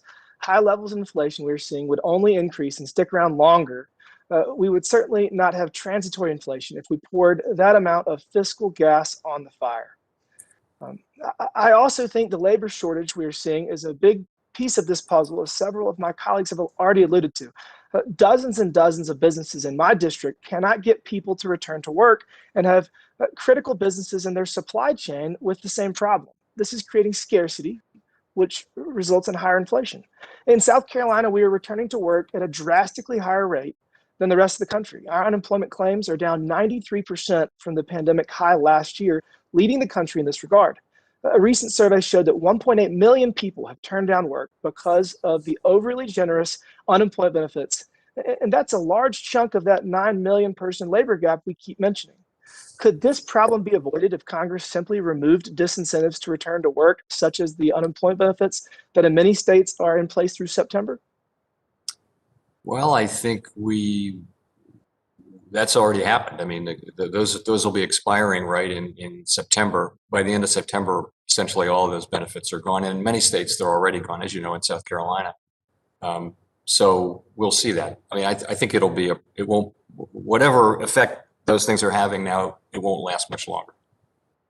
Well, South Carolina depends on businesses in other states. And when those states are not able to produce whatever is being supplied to South Carolina, it's creating a problem for my state. So I just think that we have created a disincentive to return to work, and that's not good. One last question on inflation.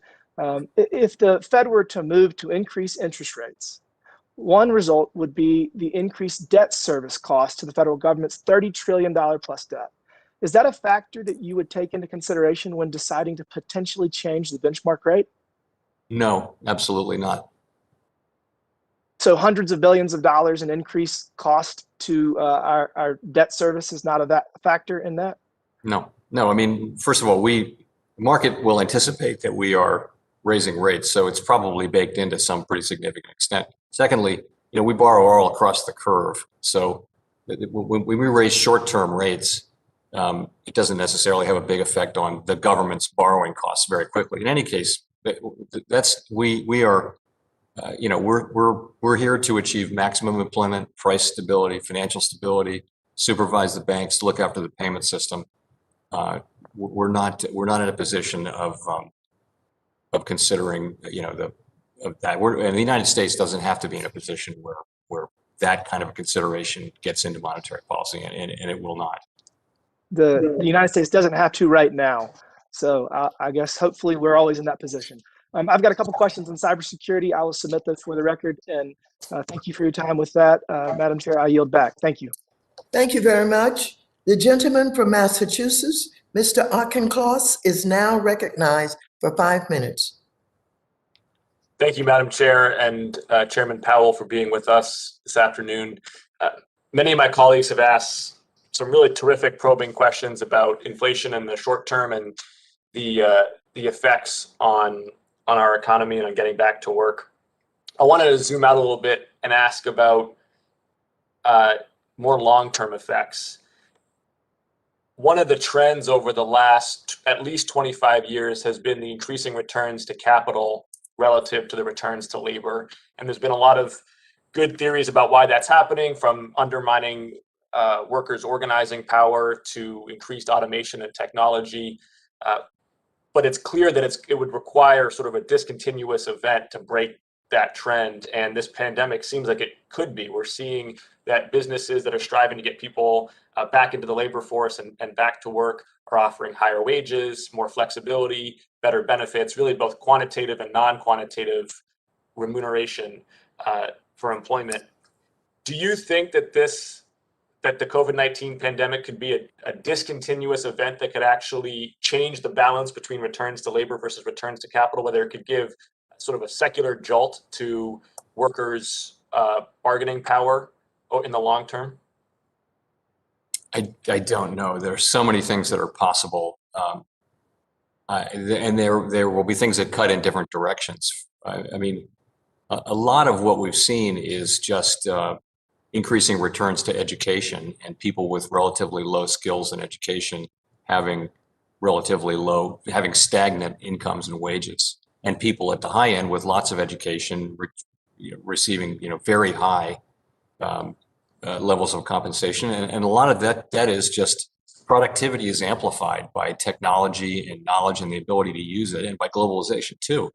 So there are a lot of factors that go into that. And the pandemic will do a number of things, but it would be hard to assess which way it will point. This is a good conversation to have, but I hear your point about the increasing returns to education and technology. Certainly that's been evident in Massachusetts in the life sciences and clean energy and cybersecurity spaces. But there's also a huge portion of the workforce, primarily service economy workers, whose jobs are not automatable, they're not routine, either manually or cognitively, and they can't be automated. And even they have had downward pressure on their wages in the preceding decades. But now we're starting to see an uptick in what they can command in the labor market. And I think them in particular, do you think that they can have persistent wage increases over the next few years as we recover? So I know the research you're referring to. So that is very important research that shows exactly what you suggest. And if you saw people at the lower end getting paid more, it would be hard for anybody to be against that, right? And could we be seeing that? What we are seeing is sort of entry level people going into jobs in the service sectors, which tend to be relatively low paid. That's where we're seeing the pay increases. It would be hard to say that's a bad thing, as in and of itself, right? You'd want to see people getting paid well who are at the bottom end of this income spectrum. Everyone was celebrating when wages were going up for people more in the bottom quartile in the last couple of years of the last expansion. I don't know anybody who didn't celebrate that. So it's possible, and we'll have to see. How concerned should we be that let's put forward as a premise that we do see some of that wage inflation for the service economy? How concerned should we be that inflation for basic staples would eat up that increased purchasing power and actually be on net a negative? You know, it's hard to say. So service companies, a lot of them do operate on a relatively modest margin and have a tendency to pass those wage costs along over time. So these are hard questions to answer in the abstract. Part of what's happening, though, is there will be more automation in these jobs, and we're seeing that. A lot of these jobs, we're going to find out how much those jobs can be done with automation, because businesses, we've been hearing this for a year and a half, businesses are really looking hard at that now. But over time, though, that can make the people who remain in those jobs more productive, and their wages can go up as a result. I appreciate your time, Chairman Powell. I'll yield back my time as I believe I'm at the end.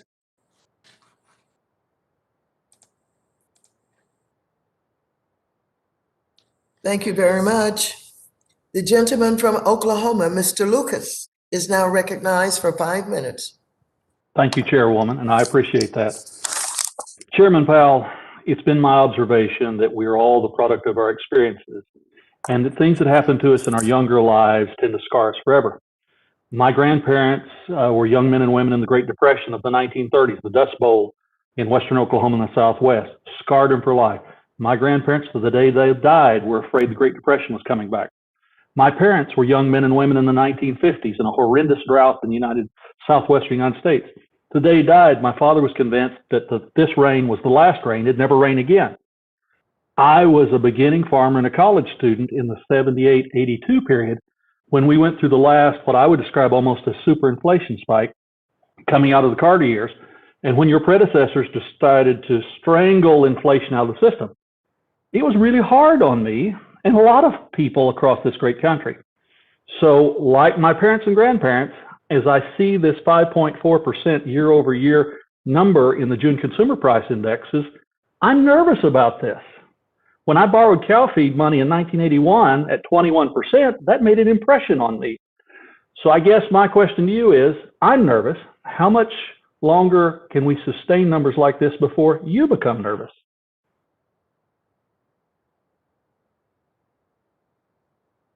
Sorry, I had to unmute there.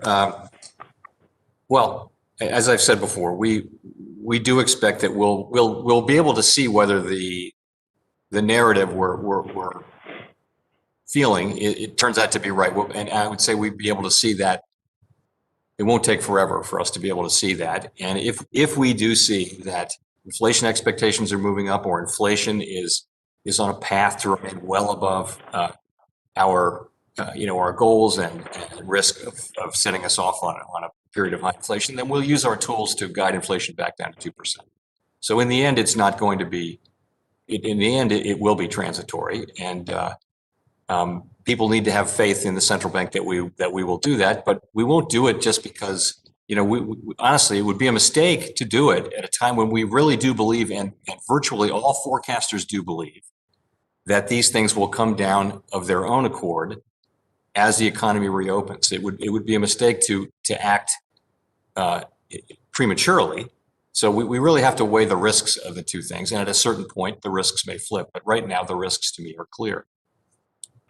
I appreciate that, Mr. Chairman. And just understand, like my elders of two generations before, I will sleep with one eye open until these numbers begin to come down. And if they do not, then I realize, like your predecessors, you'll have to take the necessary actions. Along that line, Chairman, you made clear that the Federal Reserve expects the labor force participation to gradually improve. We're all optimistic and hopeful about that. And the monetary policy report also highlights the maximum employment could look much different than it was prior to COVID-19. Can you discuss with us what you see as the potential long-lasting effects on the labor market, and how the FMOC will approach the question of what maximum employment should be moving forward in the new norm, whatever the new norm is in the post-COVID world? Sure. So I would say that patience will characterize our approach on that. But what we saw at the end of the last expansion was people staying in the labor market more than would have been predicted by the numbers.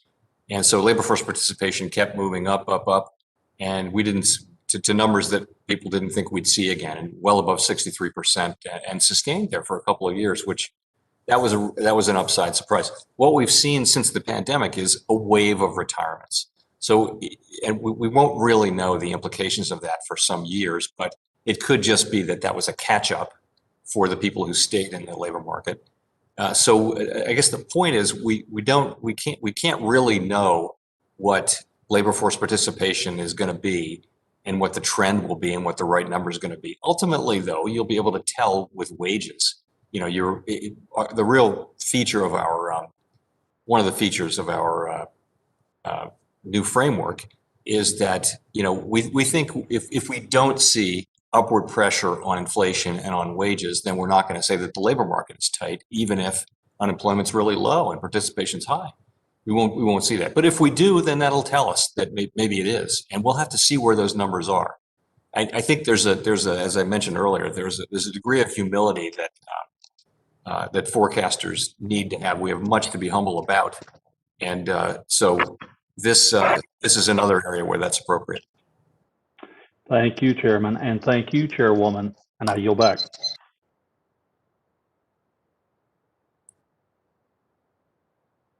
Gentlewoman from New York, Ms. Ocasio-Cortez, is now recognized for 5 minutes. Thank you so much, Madam Chair, and thank you, Chair Powell, for being here with us today. You know, as has been alluded to throughout this hearing, we have seen that supply bottlenecks and pandemic-related factors have been one of the primary reasons that have led to price increases, whether it's computer chip complications with, you know, delaying the production of new vehicles, prompting a rush on used vehicles, the price of lumber, shipping container logistics, etc. We know that these price increases were not caused by changes in interest rates. They were caused by supply chain complications. Now, just to reiterate, you have said that these price increases are transitory, correct? Yes. Yeah, we said that we think they will be. We, of course, we lack certainty on that, but we do believe that's the case. Thank you. And if drivers of recent inflation are supply chain issues and potential areas of underinvestment, do you think that these issues are best resolved through investments making that supply chain more resilient or higher interest rates? Well, you know, if we see things that are temporary or transitory and that should move through and go away because they're associated with an event, the opening of the economy, then it would be inappropriate for us to tighten policy, which really has the point of which is to slow down economic activity and slow the recovery. It would be inappropriate. It's a difficult judgment to make, though, is the thing. Thank you. And recently, the BLS reported that the first 3 months of 2021 were the best quarter of wage growth since at least 2001. Now, my concern, to be frank, is that, you know, a misplaced diagnosis playing out with inflation could cause the Federal Reserve to prematurely raise rates and constrain wage and employment gains that have been beneficial to millions of Americans. This means that, you know, if we do take that step back, millions of Americans, especially marginalized communities, will be left with limited opportunities to be employed at an adequate and livable wage. In fact, the FOMC is projecting multiple interest rate increases before the end of 2023 and before they project achieving the pre-pandemic unemployment rate. And at the June FOMC meeting, the median FOMC members' projection of the longer run unemployment rate was about 4%, correct? Yes, that's right. Now, yet before triggering the pandemic, the unemployment rate reached, or rather before the pandemic, the unemployment rate reached 3.5% without triggering inflation, correct? That's right, yeah. And in fact, in 2019, despite some pickup in wage growth, especially at the bottom, there didn't appear to be signs of the economy overheating. And as you said in November 2019, that the benefits of long expansion are only now reaching many communities, and that there's plenty of room to build on the impressive gains achieved so far. So if indeed there was still room to expand in the months before COVID, that suggests that with time, the economy can return to a trend of GDP and employment above the one it was experiencing before the crisis. Now, do you believe this to be the case? Do you believe that the long-term, longer run implies that 3.5% is too low? And do you think that we will be able to reach lower unemployment and higher labor force participation levels than the pre-pandemic ones? Oh, I have every reason to think, and I do think that we'll be able to get back to 3.5% unemployment. Participation is very much affected by the age of the population, so that's a question. I'm quite sure we can get to high levels of participation again. Okay, thank you. And to disaggregate a little bit of kind of this line between monetary and fiscal policy, what we saw was that the World Bank recently summarized estimates from market forecasters that the United States may be the only country that will leave the pandemic with higher GDP than pre-pandemic projections had estimated. It's an enormous success, and that is GDP will actually be higher as a result or after COVID and our response to it. You say that some of the fiscal policy interventions like the American Rescue Plan, stimulus checks, et cetera, played a role in that outcome? Oh, yes, I think so. The forecast of many is that we will be, by the middle of next year, we'll be above the prior trend, not the prior level, but the prior growth trend, which is an incredible achievement. And I attribute it to the CARES Act and the fiscal policy that went so far, so fast. I think we'll in history get a lot of credit. Thank you very much. Thank you. The gentlelady's time has expired. The gentleman from Texas, Mr. Sessions, is now recognized for 5 minutes. I think I'm unmuted.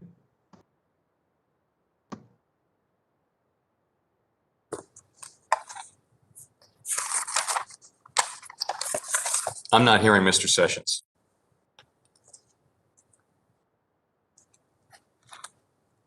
Is that better? Much. Yes, that's better. Okay, thank you. Thank you very much, Madam Chairman. It's good to see you. Secretary, Mr. Chairman Powell, thank you very much for joining us. I wanted to have you take the majority of my time to talk with us about your 12 regional banks and what they're seeing across the country for recovery. As you see it, and these banks reporting of their successes and the things that they see as perhaps things that are inhibiting or causing you to think about your national plan around the country. Thank you. You'd like me to talk about that a little bit?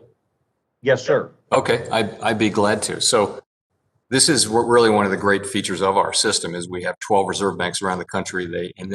They're in every community in the country, and they come back, they extract a lot of data, a lot of information, not just businesses, it's universities, it's health centers and everything. And you know, what the story they're telling is like what we've been talking about today. You have very fast growth and a lot of money out there to spend on the part of people.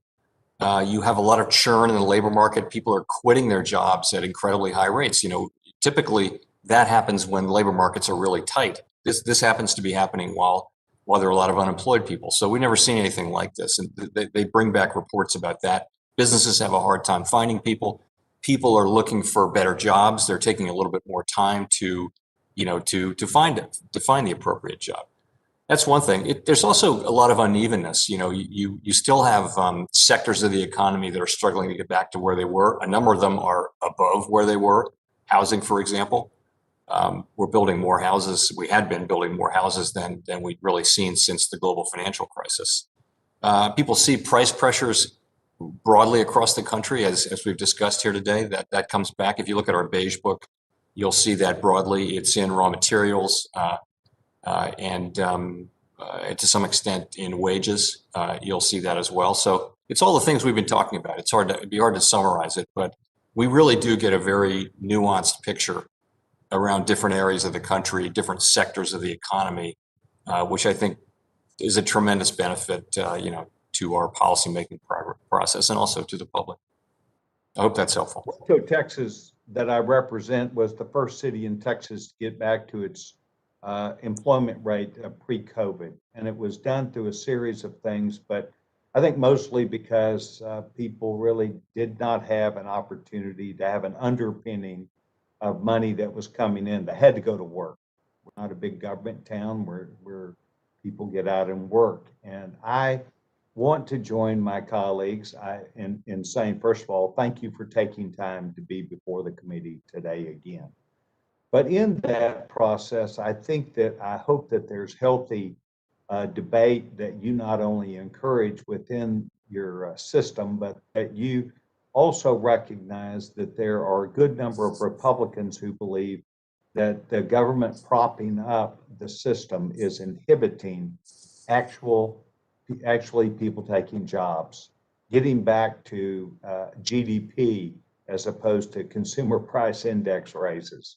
And that we really see that the short and long-term answer would be people getting jobs, going back to work, schools reopening, the success of not only the marketplace, but the stability of America as we have known her.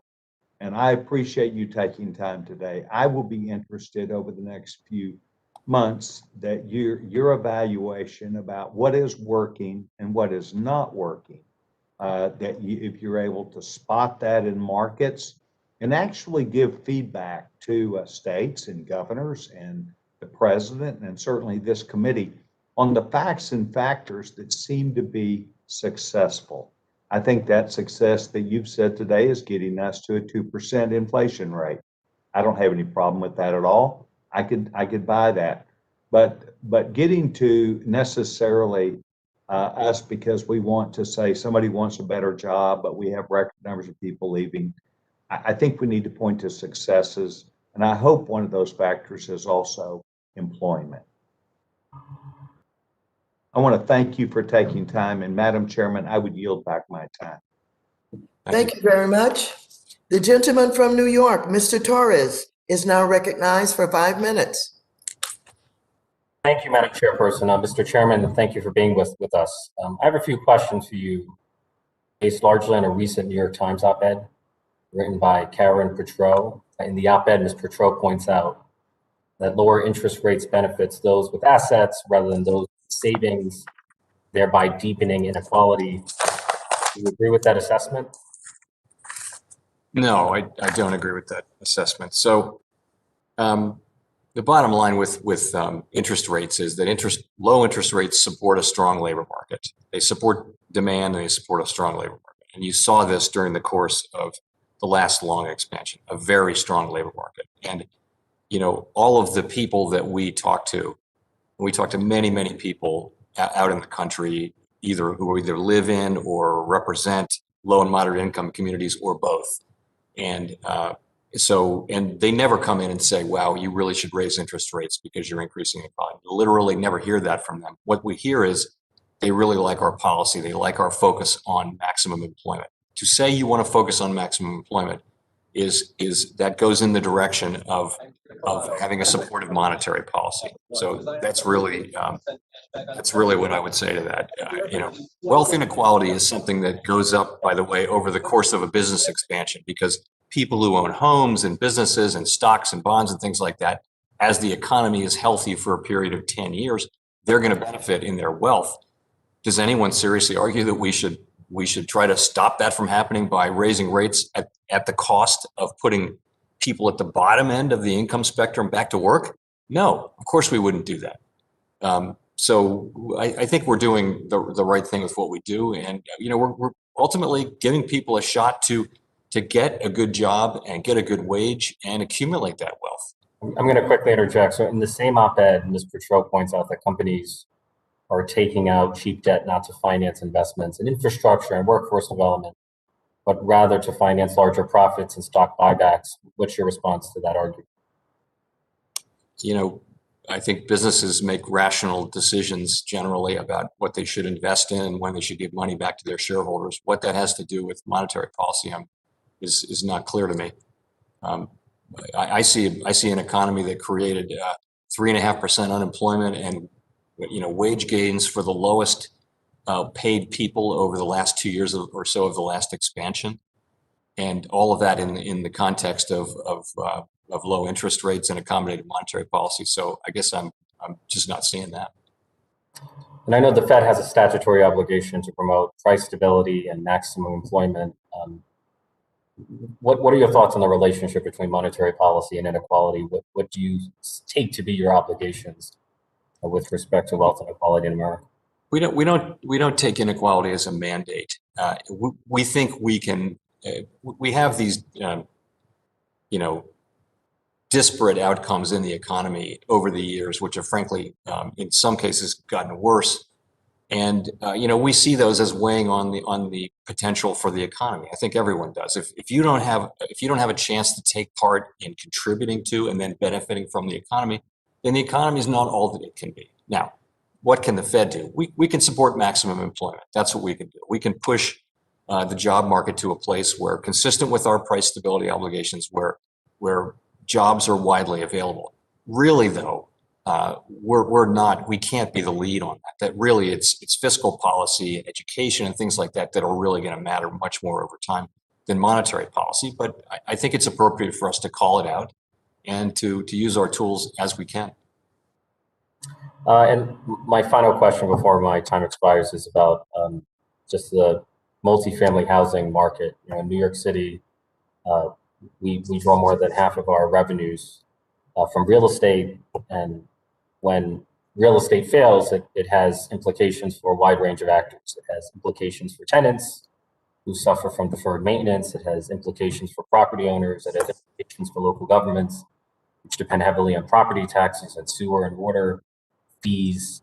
And it has implications for the financial system that might have an interest in those properties. What role can the Fed play in shoring up multifamily properties and real estate in America? And that'll be my final question. Yeah, we really can't directly operate on that. I'd say what we do is we supervise banks who do lending, and we make sure that they have good risk management practices and conduct themselves professionally and with appropriate care in the loans that they make, and have capital to absorb losses should they happen. Thank you very much. The gentleman's time has expired. The gentleman from Missouri, Mr. Lukemeyer, is now recognized for 5 minutes. Thank you, Madam Chair, and welcome, Chairman Powell. It's good to see you again. Always enjoy our conversations. You've been asked a lot of questions today, a wide range of topics, and by the time we get to the end of the day here, it seems like everything's already been asked. I've got a whole bunch of questions here, and you pretty well got them all, so let me go back and kind of clarify a few things that I have on my end from the standpoint of concerns.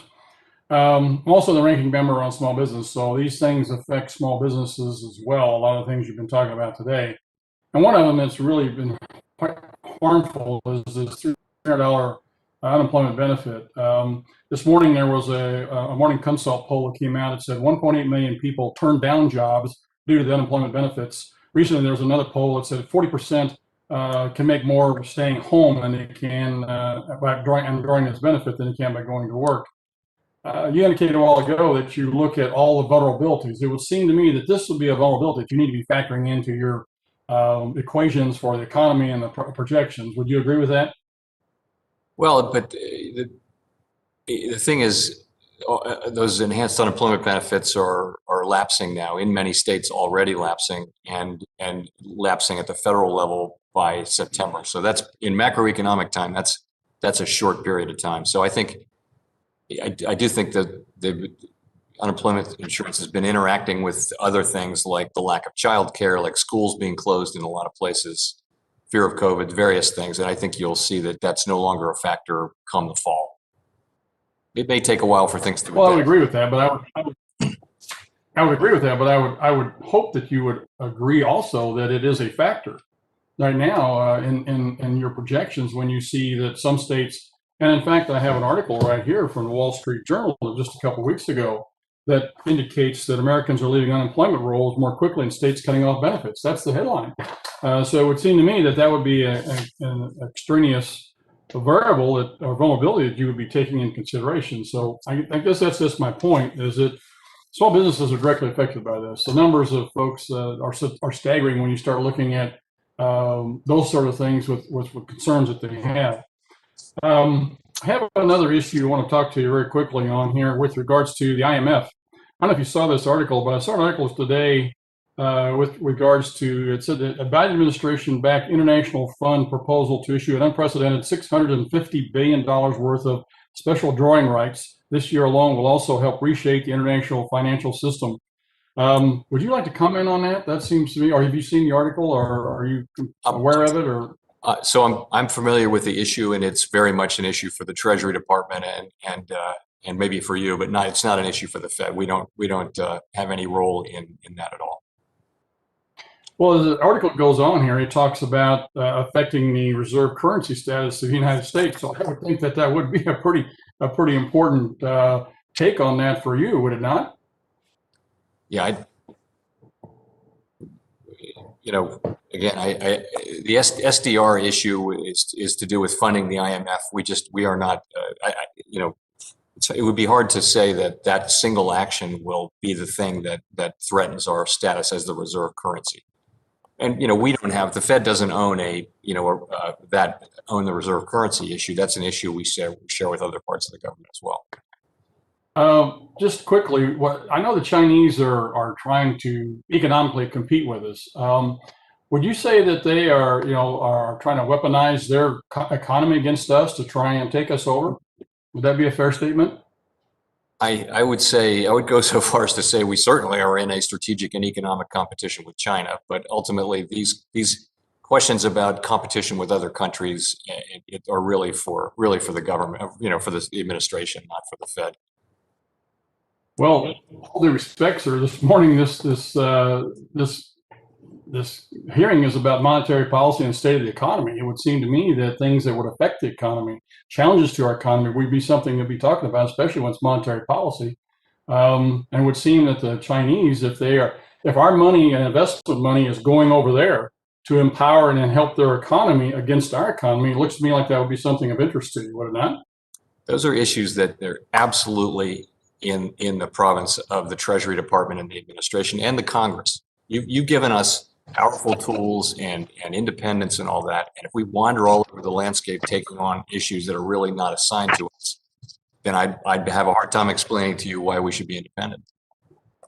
Okay. Mr. Chairman, I appreciate your conversation this morning. We're not really going to disagree on this one, but I think it is a very important issue with regards to our economy. Thank you very much, and I yield back, Madam Chair. Thank you. The gentleman's time has expired. The gentlewoman from Ohio, Mrs. Beatty, is also the chair of the Subcommittee on Diversity and Inclusion. She is now recognized for 5 minutes. Thank you so much, Madam Chair, for holding this hearing today, and to our ranking member. But also, let me just thank you to my friend, Director Powell. Thank you so much for being here and always being willing to reach out and discuss whether it's monetary policy or if we're looking at forecasting of what the future looks like on the state of the economy.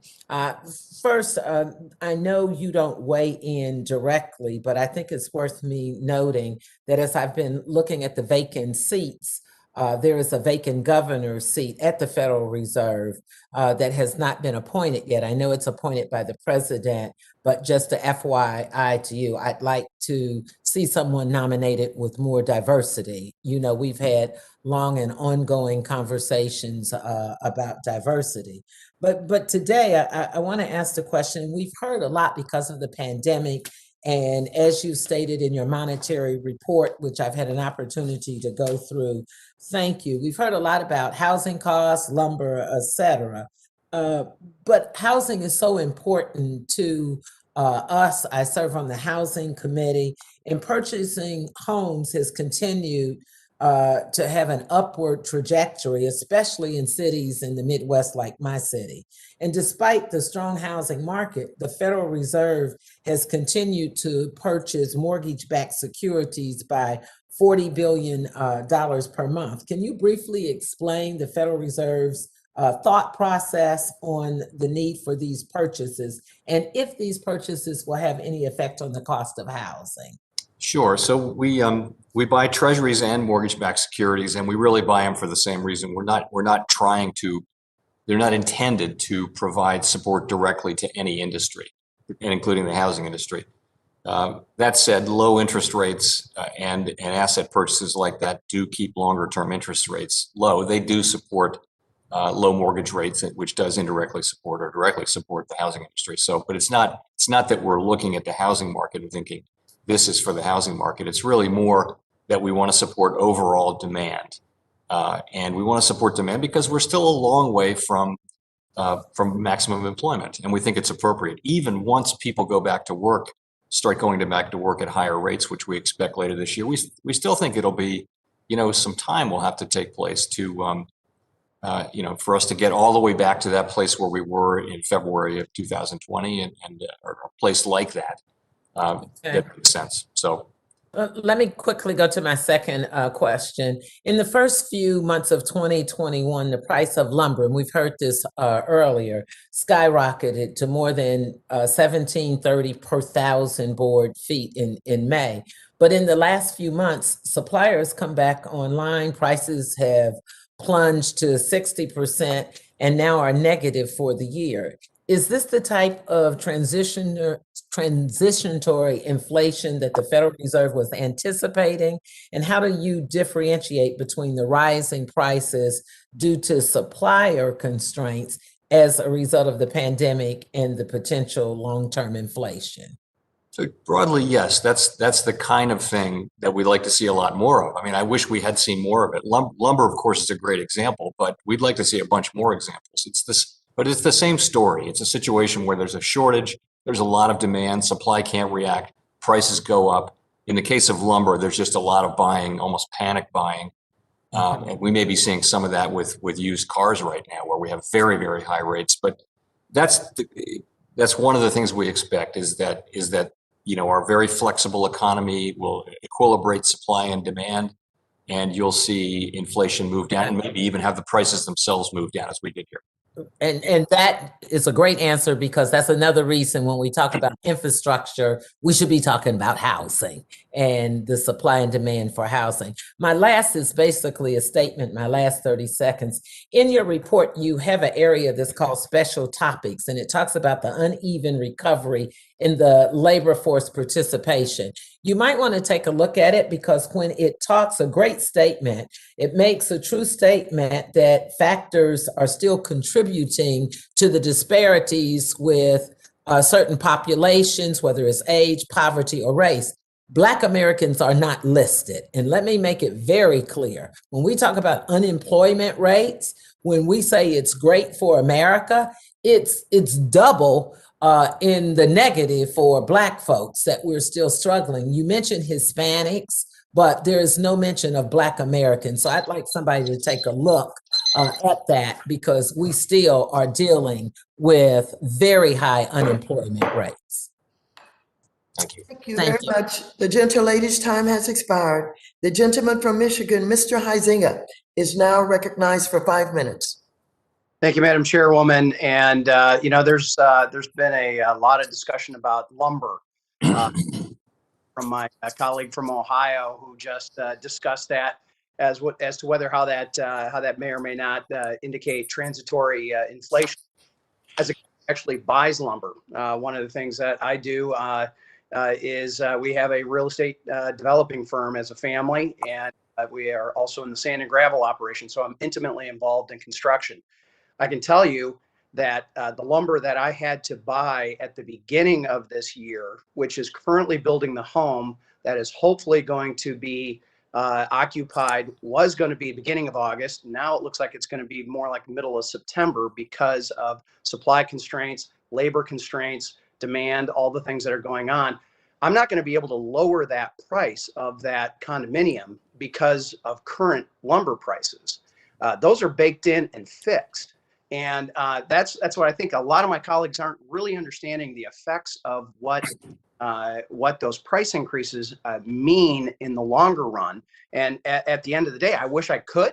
I wish I could go back and rewrite that contract. But when it's already stick and concrete in the ground and it's going up and it's got a roof on it, I can't do that. So that's going to be a problem that I think this administration is going to have to wrestle with. And Mr. Powell, I know you've had a lot of discussion about inflation today.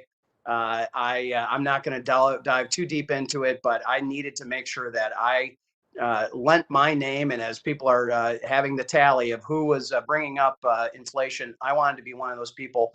I didn't think I'd find myself in agreement with Larry Summers on some of his concerns about what's been going on with inflation. But whether it's Larry Summers or NFIB, which is saying that nearly half of all of their members, by the way, I'm also a member of NFIB, that they have had to do price increases, which are affecting their customers.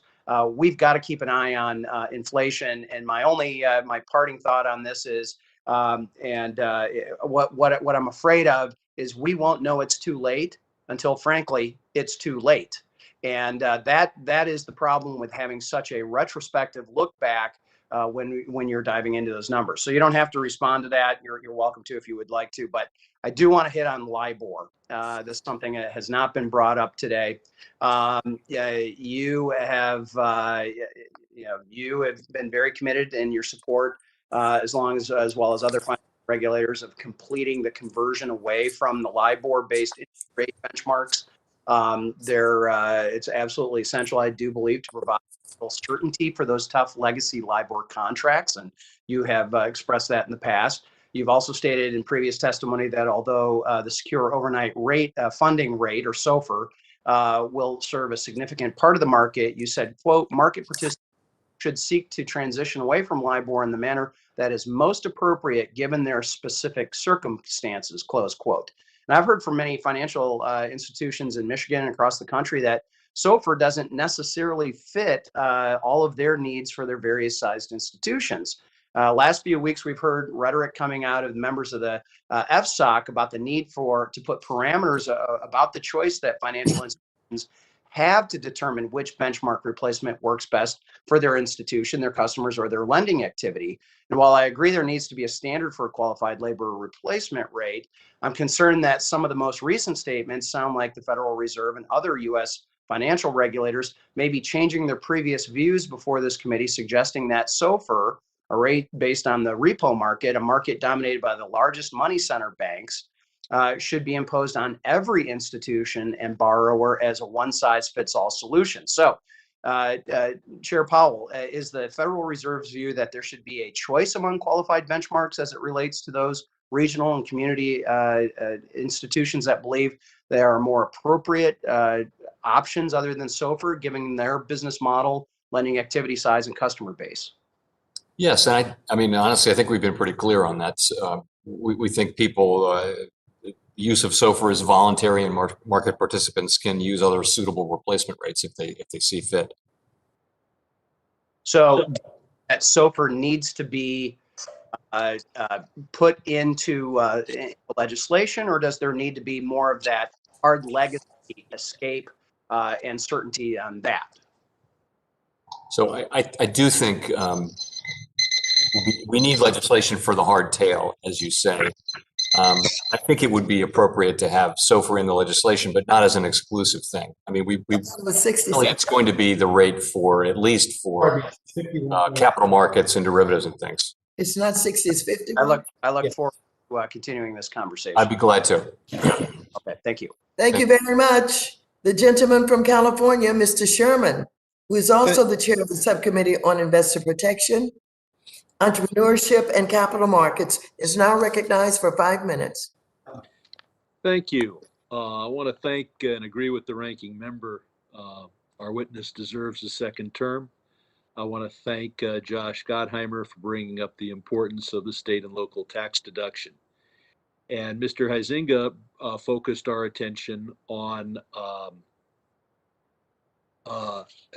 LIBOR and its great importance. And Mr. Chairman, I know you've testified just how critically important it is that we have federal legislation in that area. I do want to correct any misconceptions about the legislation that I'm proposing. It is not the purpose of the federal government to impose SOFR on any institution anywhere in the country that writes a good instrument and specifies whatever rate they want. I'm old enough to remember that most mortgages that were adjustable were 11th district cost of funds, if they want to, whatever they want to use. The question is, do we want to have a voluntary system where the instrument doesn't specify what rate to use? And if voluntary means, well, the creditor volunteers one rate and the debtor volunteers another rate, then my friends in the trial lawyer field will have a heyday. So the focus here is not to force anything on anybody if they draft an instrument that specifies what they want. But if they have an instrument that from which no one can determine what is the amount of interest to be paid, we need to provide that answer. We have to do it in a way that we are not indicating that SOFR is the standard to be used in instruments going forward. It is not the federal rate. It is not the preferred rate. It is not the rate that small banks will choose to use in many cases in their instruments in the future. I want to thank the chairman for his testimony in the past on the importance of wire fraud. I'm disappointed that you're not moving toward a payee named system for wire fraud, but I'm pleased that you're looking at other ways to make sure that we don't have people who wire their money to account 1, 2, 3, 4, 5, thinking it's going to the person they're buying a house from, and instead it's going to a Nigerian prince. I want to applaud the Fed for consistently year after year remitting 50 or $100 billion to the federal treasury in effect profit. And I know that this is unintentional. I think you should focus on it because it is very important. As to Fed currency, a federal digital currency, Chairman Powell, is it the intention that any such currency would have fully implement the Know Your Customer and anti-money laundering standards? So we're at the very early design stages, but the answer to your question is going to wind up being yes. Good. And you've said that that crypto wouldn't wouldn't become a currency. Crypto means hidden, and that is the great advantage that cryptocurrencies will have over a federal digital currency, because they are designed to be crypto, hidden from the US government, especially the IRS. And of course, that pleases what I call the anarchist pseudo-patriots, who half the time are telling us that the federal government needs to enforce laws and have a strong foreign policy and enforce our sanctions and achieve our national security goals without deploying our troops. And they spend the other half of their time being delighted whenever anyone strikes a blow for liberty by evading our tax laws, our sanctions laws, etc. Looking at fiscal policy, you can't determine or project monetary policy without some guess as to what our deficit will be. What do you use when you tell us what you're intending to do with monetary policy? What is your expectation on the level of the federal debt? Well, it's not so much the level of the federal debt. You know, what we're looking at is basically spending and deficit spending and that kind of thing. It's just we make, and by the way, the assumptions we make are in the middle of the road. It's just right out of what CBO would say. My time is expired. Thank you.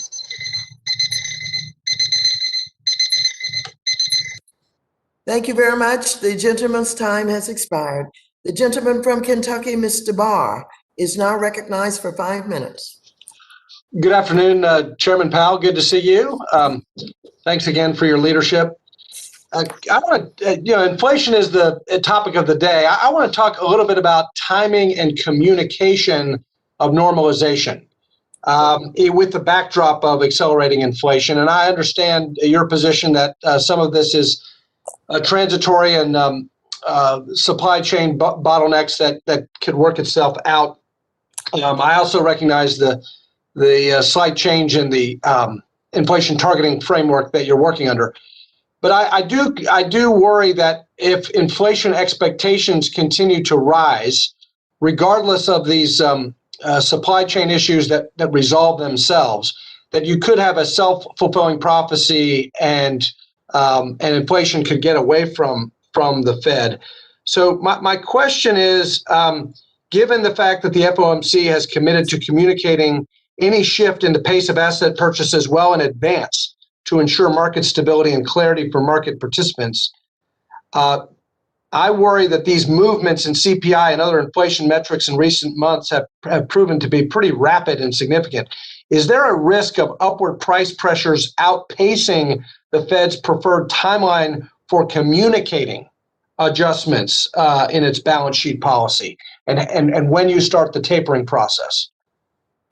No, there's nothing in the guidance or in our framework that would prevent us from doing the right thing at the right time. Okay. So you do not believe that inflation could move so quickly that the Fed would be forced to make asset purchase adjustments or even increase the Fed funds rate precipitously without the requisite communications runway? That's a separate question. I'm just saying we can deal with whatever happens with inflation within the context of our framework and within the context of our guidance. I don't expect the outcome that you're talking about, which would be very surprising if something like that happened, where we really had to move very quickly. It doesn't tend to work that way. But I think we're in a good position to move as is appropriate, no matter which way things go. You probably saw, Chairman, the Wall Street Journal article today. Higher inflation is here to stay for years, economists forecast. What do these economists have wrong that the Fed has right? In other words, why is the consensus at the FOMC that, maybe with the exception of Mr. Kaplan with the Dallas Fed, that this is transitory as opposed to a sticky inflation? Why are these, in your judgment or the FOMC's judgment, why are these economists wrong?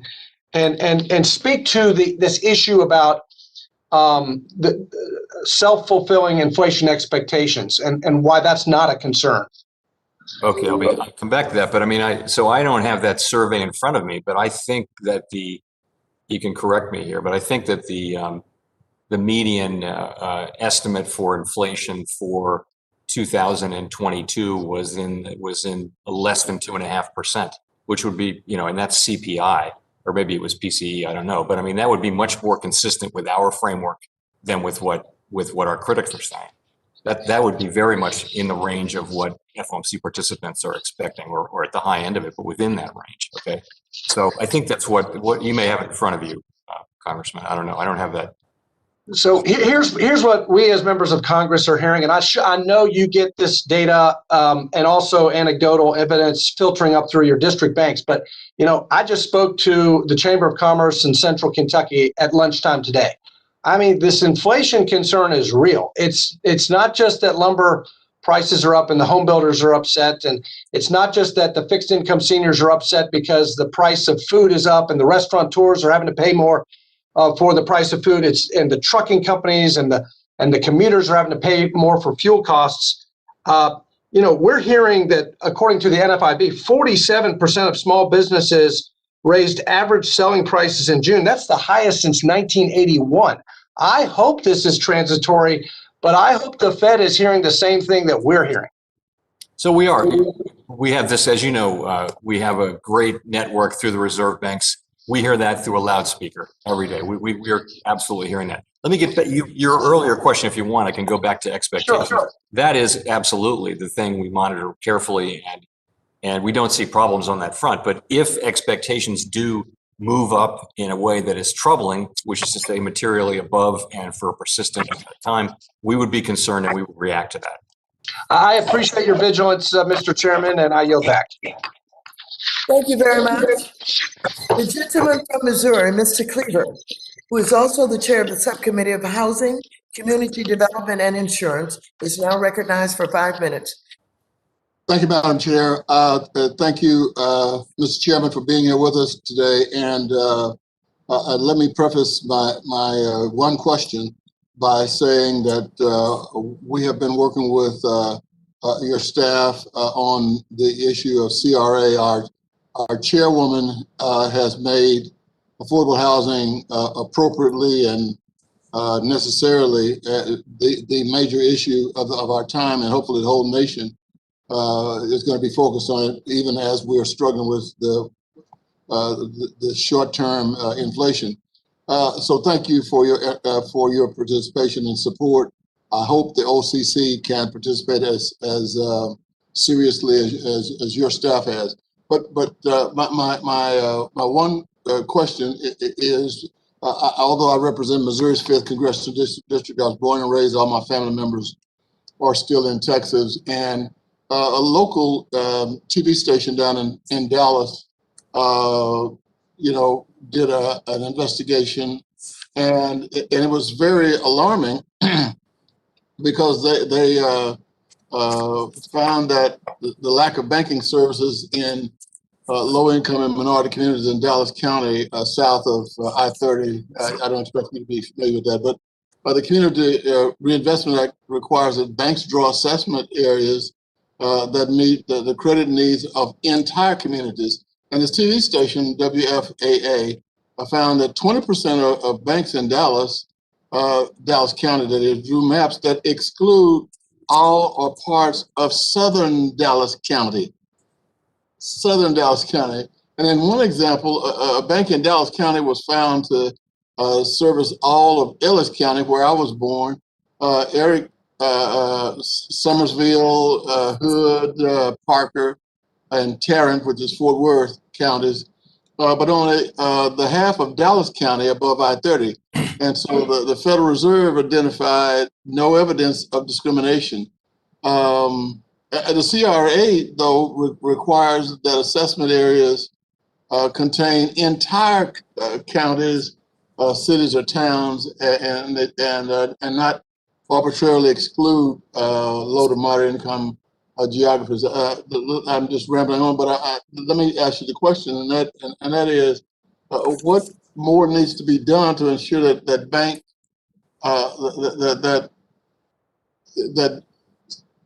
bank assessment areas incorporate not only tracts where banks have significant activity, but also low to moderate income or minority communities within the same geographical areas where lower bank activity actually may reflect, not for sure, a legacy of redlining or discrimination in housing and in finance sectors. So I apologize for going on and on, but I needed to go through all that to get that question to you. Well, thank you. And you or your staff brought this article to the attention of our staff, who brought it to my attention, and I've had a chance to look at it. And yeah, it's very troubling on its face, the article, and it just shows, we need real vigilance in making sure that banks honor their obligations to serve minority communities, low and moderate income communities, minority communities within their operating areas. And so that one got our attention, and we can't talk about individual institutions, of course, but we take this very seriously, and we appreciate your bringing it to our attention. All right, thank you, Mr. Chairman. I yield back, Madam Chair.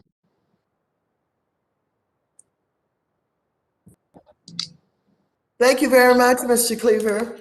The gentleman from Texas, Mr. Williams, is now recognized for 5 minutes, and we're certainly going to hear about what's happening in the automobile industry.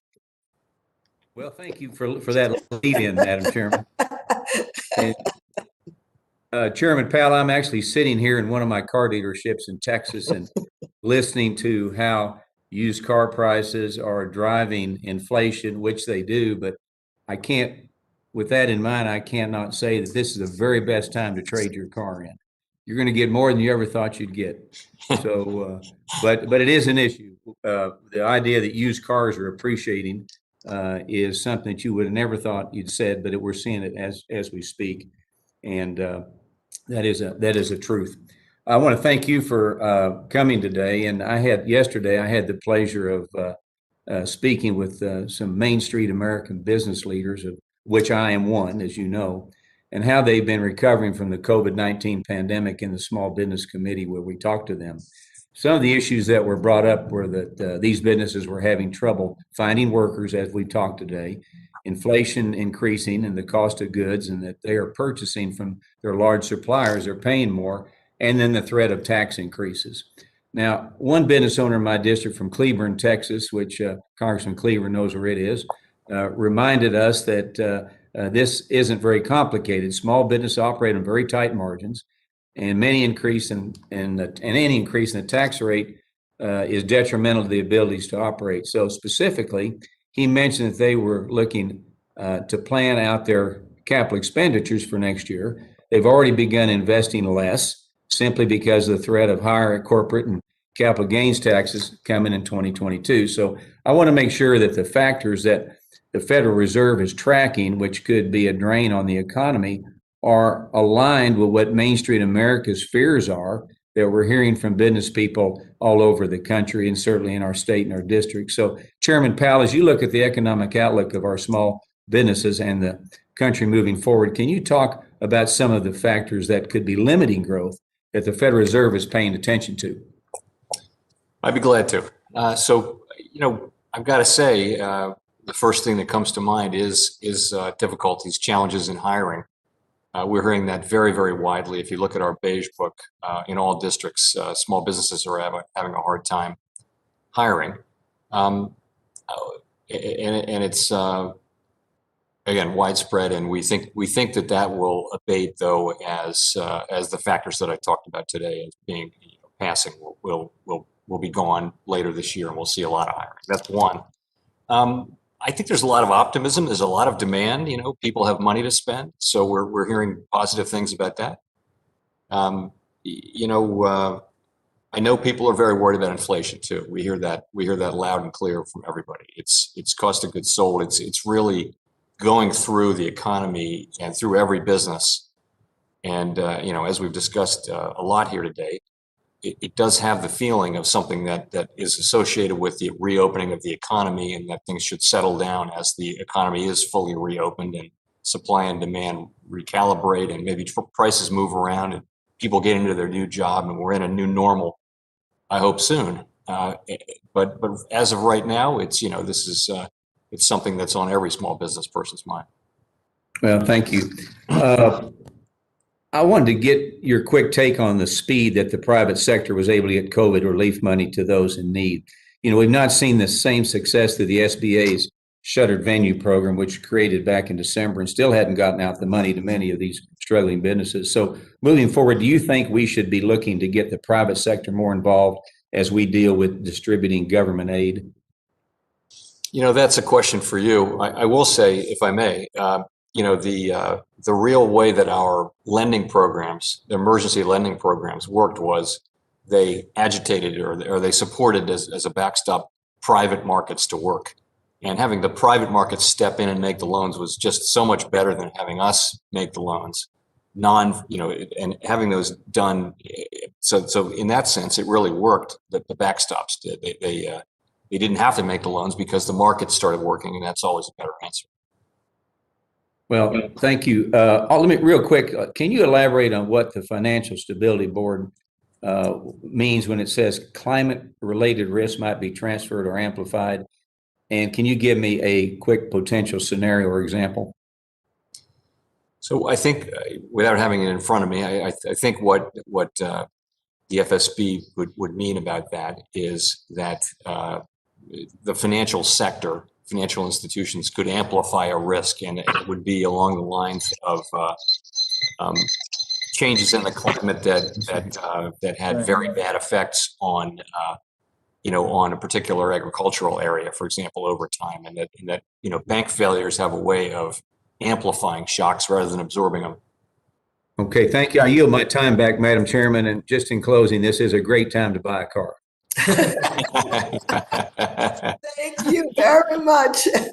The gentleman from Georgia, Mr. Scott, who is also the chair of the House Agricultural Committee, is now recognized for 5 minutes.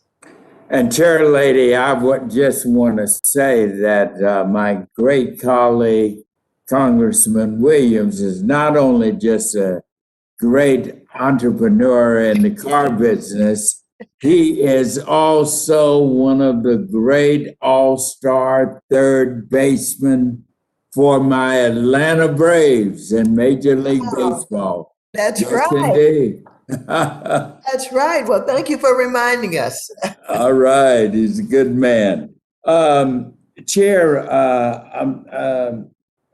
Powell, it's good to have you back.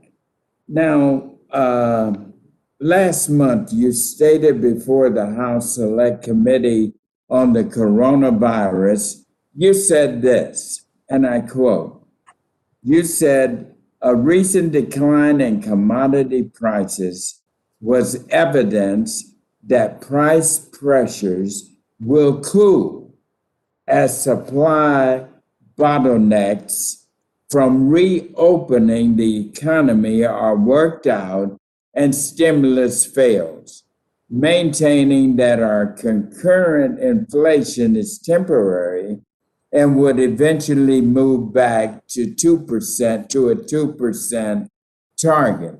So I want to ask you, while there is no doubt that soaring prices for commodities have fueled a sense of optimism for our farmers, our agriculture producers, this growing season, given the volatility around the price of commodities, are your views on price pressures still the same today?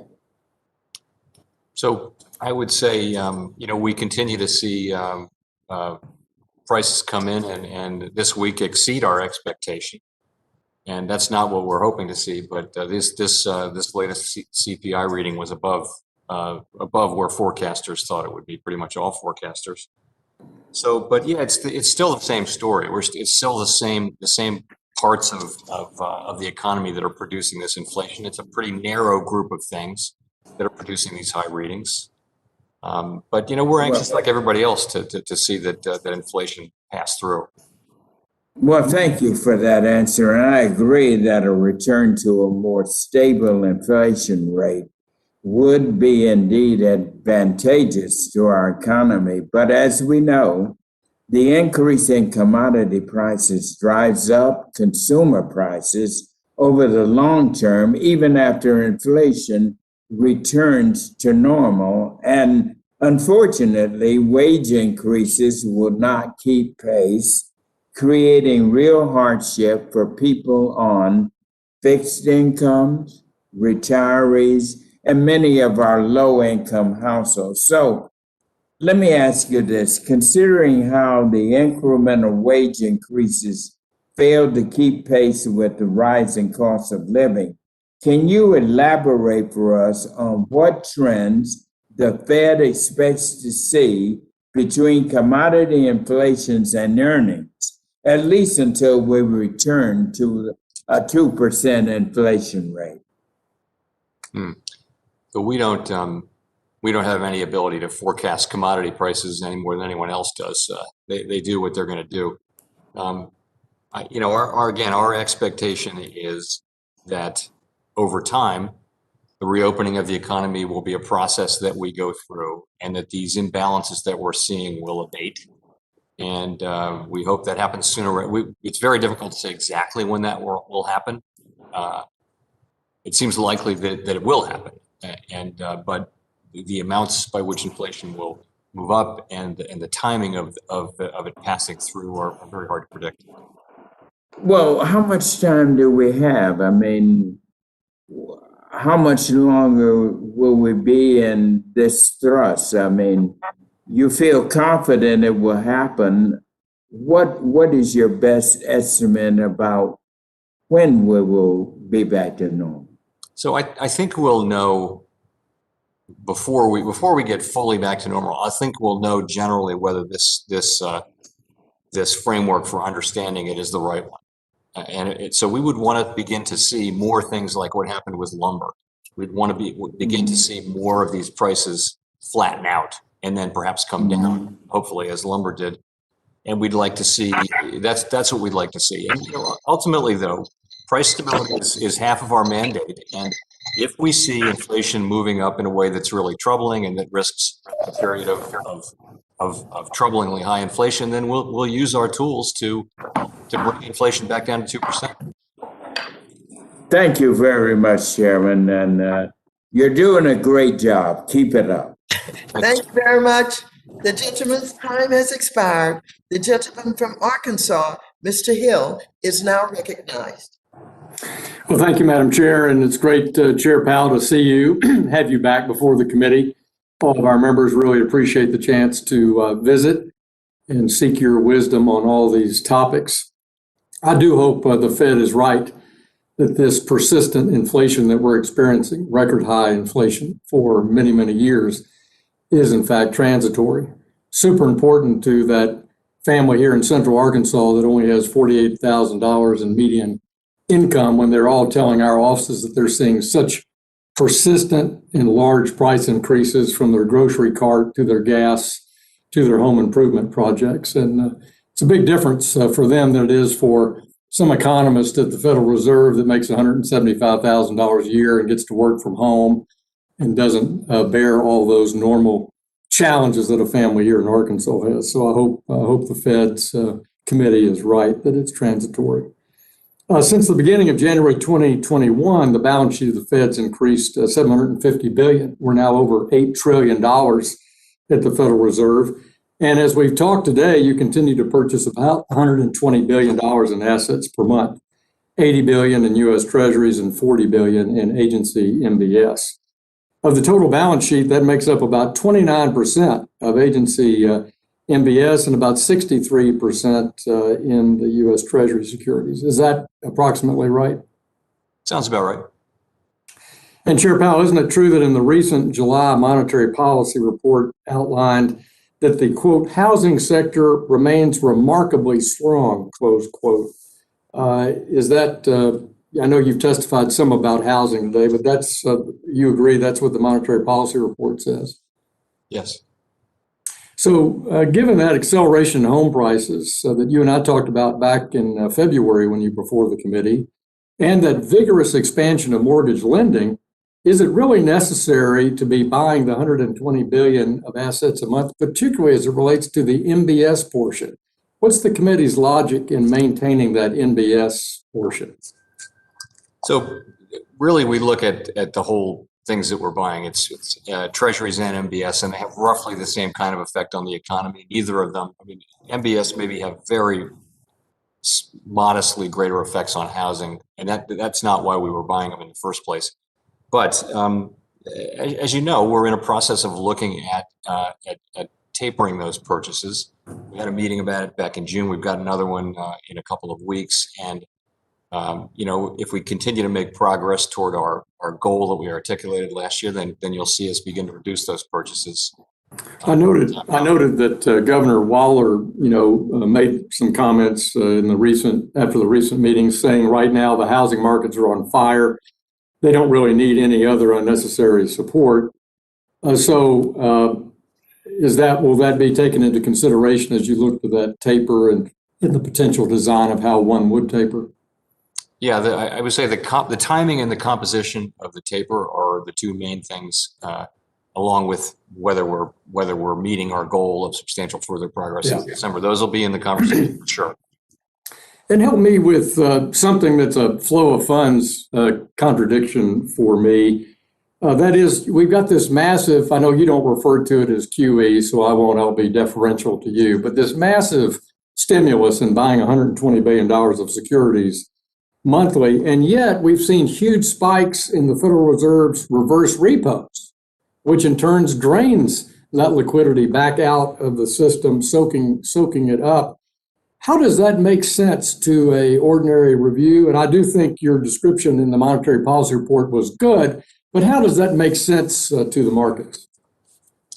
Well, you know that the repo facility, reverse repo facility is really there to keep the federal funds rate in the target. And for a couple of big reasons, there's been downward pressure on short-term rates. Wouldn't that indicate that there's just not that much demand to take those liabilities and invest them in assets in the banking system? That maybe we have essentially way too much liquidity on the banks of the books of the banks? You could say there's a shortage of safe short assets, so because Treasury and so yeah, that's why that's happening. There's just a shortage of T-bills, not a lot of T-bills, and the Treasury General account is shrinking down too. So. Last topic, and we can answer this offline, but Congressman Himes and I have introduced the 21st Century Dollar Act to help our strategy for the U.S. dollar. And I'm interested in if you're going to maintain the cutoff date for our international swaps is December 31st.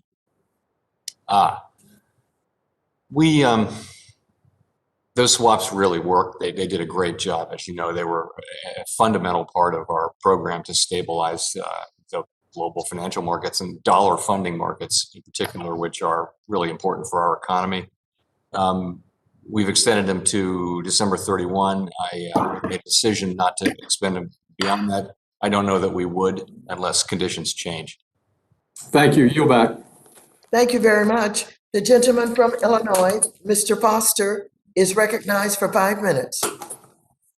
Thank you, Madam Chair, and thank you. I'd like to first extend my apologies for having missed most of this hearing. We've actually found something more interesting than Fed monetary policy, which is a hearing I was chairing on the Science Committee on the origins of the coronavirus, which was, I have to say, a rather interesting subject. And I'd also like to thank my colleague from Arkansas for stealing the question that I was intended to ask about the differential effects of buying mortgage-backed securities versus other government-guaranteed assets. And I appreciate your answer to that. And so one of the questions I have, one of the good things the Fed has been doing for the last several years is actually, instead of just publishing household net worth as if there was only one consumer in the country, but actually publishing it by wealth slices. And so you can see in your numbers, for example, that the top 1% wealthiest have about a third of the wealth in our country. The next 9% have about another third. And then between 50% and 90% have pretty much the last third. The bottom half, according to the numbers by Federal Reserve, have only 2% of the wealth. And this is very much related to how you model the economy. Because there are many of the policies that we're thinking of implementing, and many of the effects of your policies that have very different effects on on the top versus the bottom. For example, things that affect stock market valuations essentially only affect the top 10% of the U.S. So do you incorporate that in your modeling when you're trying to look into the future? Are you now using economic models that look at the different behavior of the different wealth strata in the United States? Yes, where it's appropriate. For example, much higher marginal propensities to consume among people at the lower end of the income spectrum and lower at the top. We do incorporate those. Again, where it's appropriate, we do that. Yeah. Also, in modeling monetary policy, it matters as well. So. Certainly, and so yeah, if you have some sort of write up on that, that you could get, I very much appreciate it, because I think that's getting the coefficients there correct are really important to understanding how your policy decisions are going to affect not just the American economy as a whole. Do you have any general feelings on the apparent disconnect of the stock market with the the feelings of ordinary families? There were instances during the COVID crisis where there was a scream of pain from the general public, and yet the stock market was hitting record highs. And what's your thinking on that? I never express an opinion on the level of the stock market, but remember what the stock market's doing. It's pricing in future cash flows, as you well know. And so it's thinking ahead. And I think in this particular, what happened last year was pretty early on. At the beginning, there was this crash. And then pretty early on, after the CARES Act passed and the things that we did, markets really recovered very quickly, beginning pretty early, looking ahead to what became a pretty strong recovery, and markets were righter than a lot of forecasters were, because the recovery did exceed expectations. But I can't comment on the actual level, though. And are you fairly satisfied with your response to the stress in the treasuries market? Do you need any new tools? Would you like to have any more? What's the current or the thinking in retrospect on that? I think the work is not done there. I think we are in the middle of bringing that work to a conclusion about what went wrong, what are the right tools, how deep out into the tail do we need to insure, and all those questions I think will come around. I don't think we're done with that project at all. I think this will be over the next 12 months. Probably there'll be a lot of ideas and discussion. The idea of central clearing is out there. There are a lot of ideas. Yeah. Well, just the imbalance of supply and demand may have been one of the critical factors there. And what you did there may actually have been very important in preserving the dollar's position as a currency that you want to have your country's economy connected to. And so that was well done. Anyway, I just thank you again. This is you're doing a heck of a job, and the end of the tunnel is in sight, and I hope we'll all come out of this and continue in good shape. So. How many minutes do we have left? Thank you. Thank you very much, ladies and gentlemen, members. We have a hard stop that we negotiated with Mr. Powell, and he's going to have to leave now. And so we will not be able to call on any more members at this time. But those who were not able to raise their questions or to make their statements will be first in line when he returns. So I'd like to thank Mr. Powell for his testimony today. Without objection, all members will have 5 legislative days within which to submit additional written questions for the witnesses to the chair, which will be forwarded to the witnesses for their response. I ask Mr. Powell to please respond as promptly as you are able. Without objection, all members will have 5 legislative days within which to submit extraneous materials to the chair for inclusion in the record. With that, this hearing is adjourned.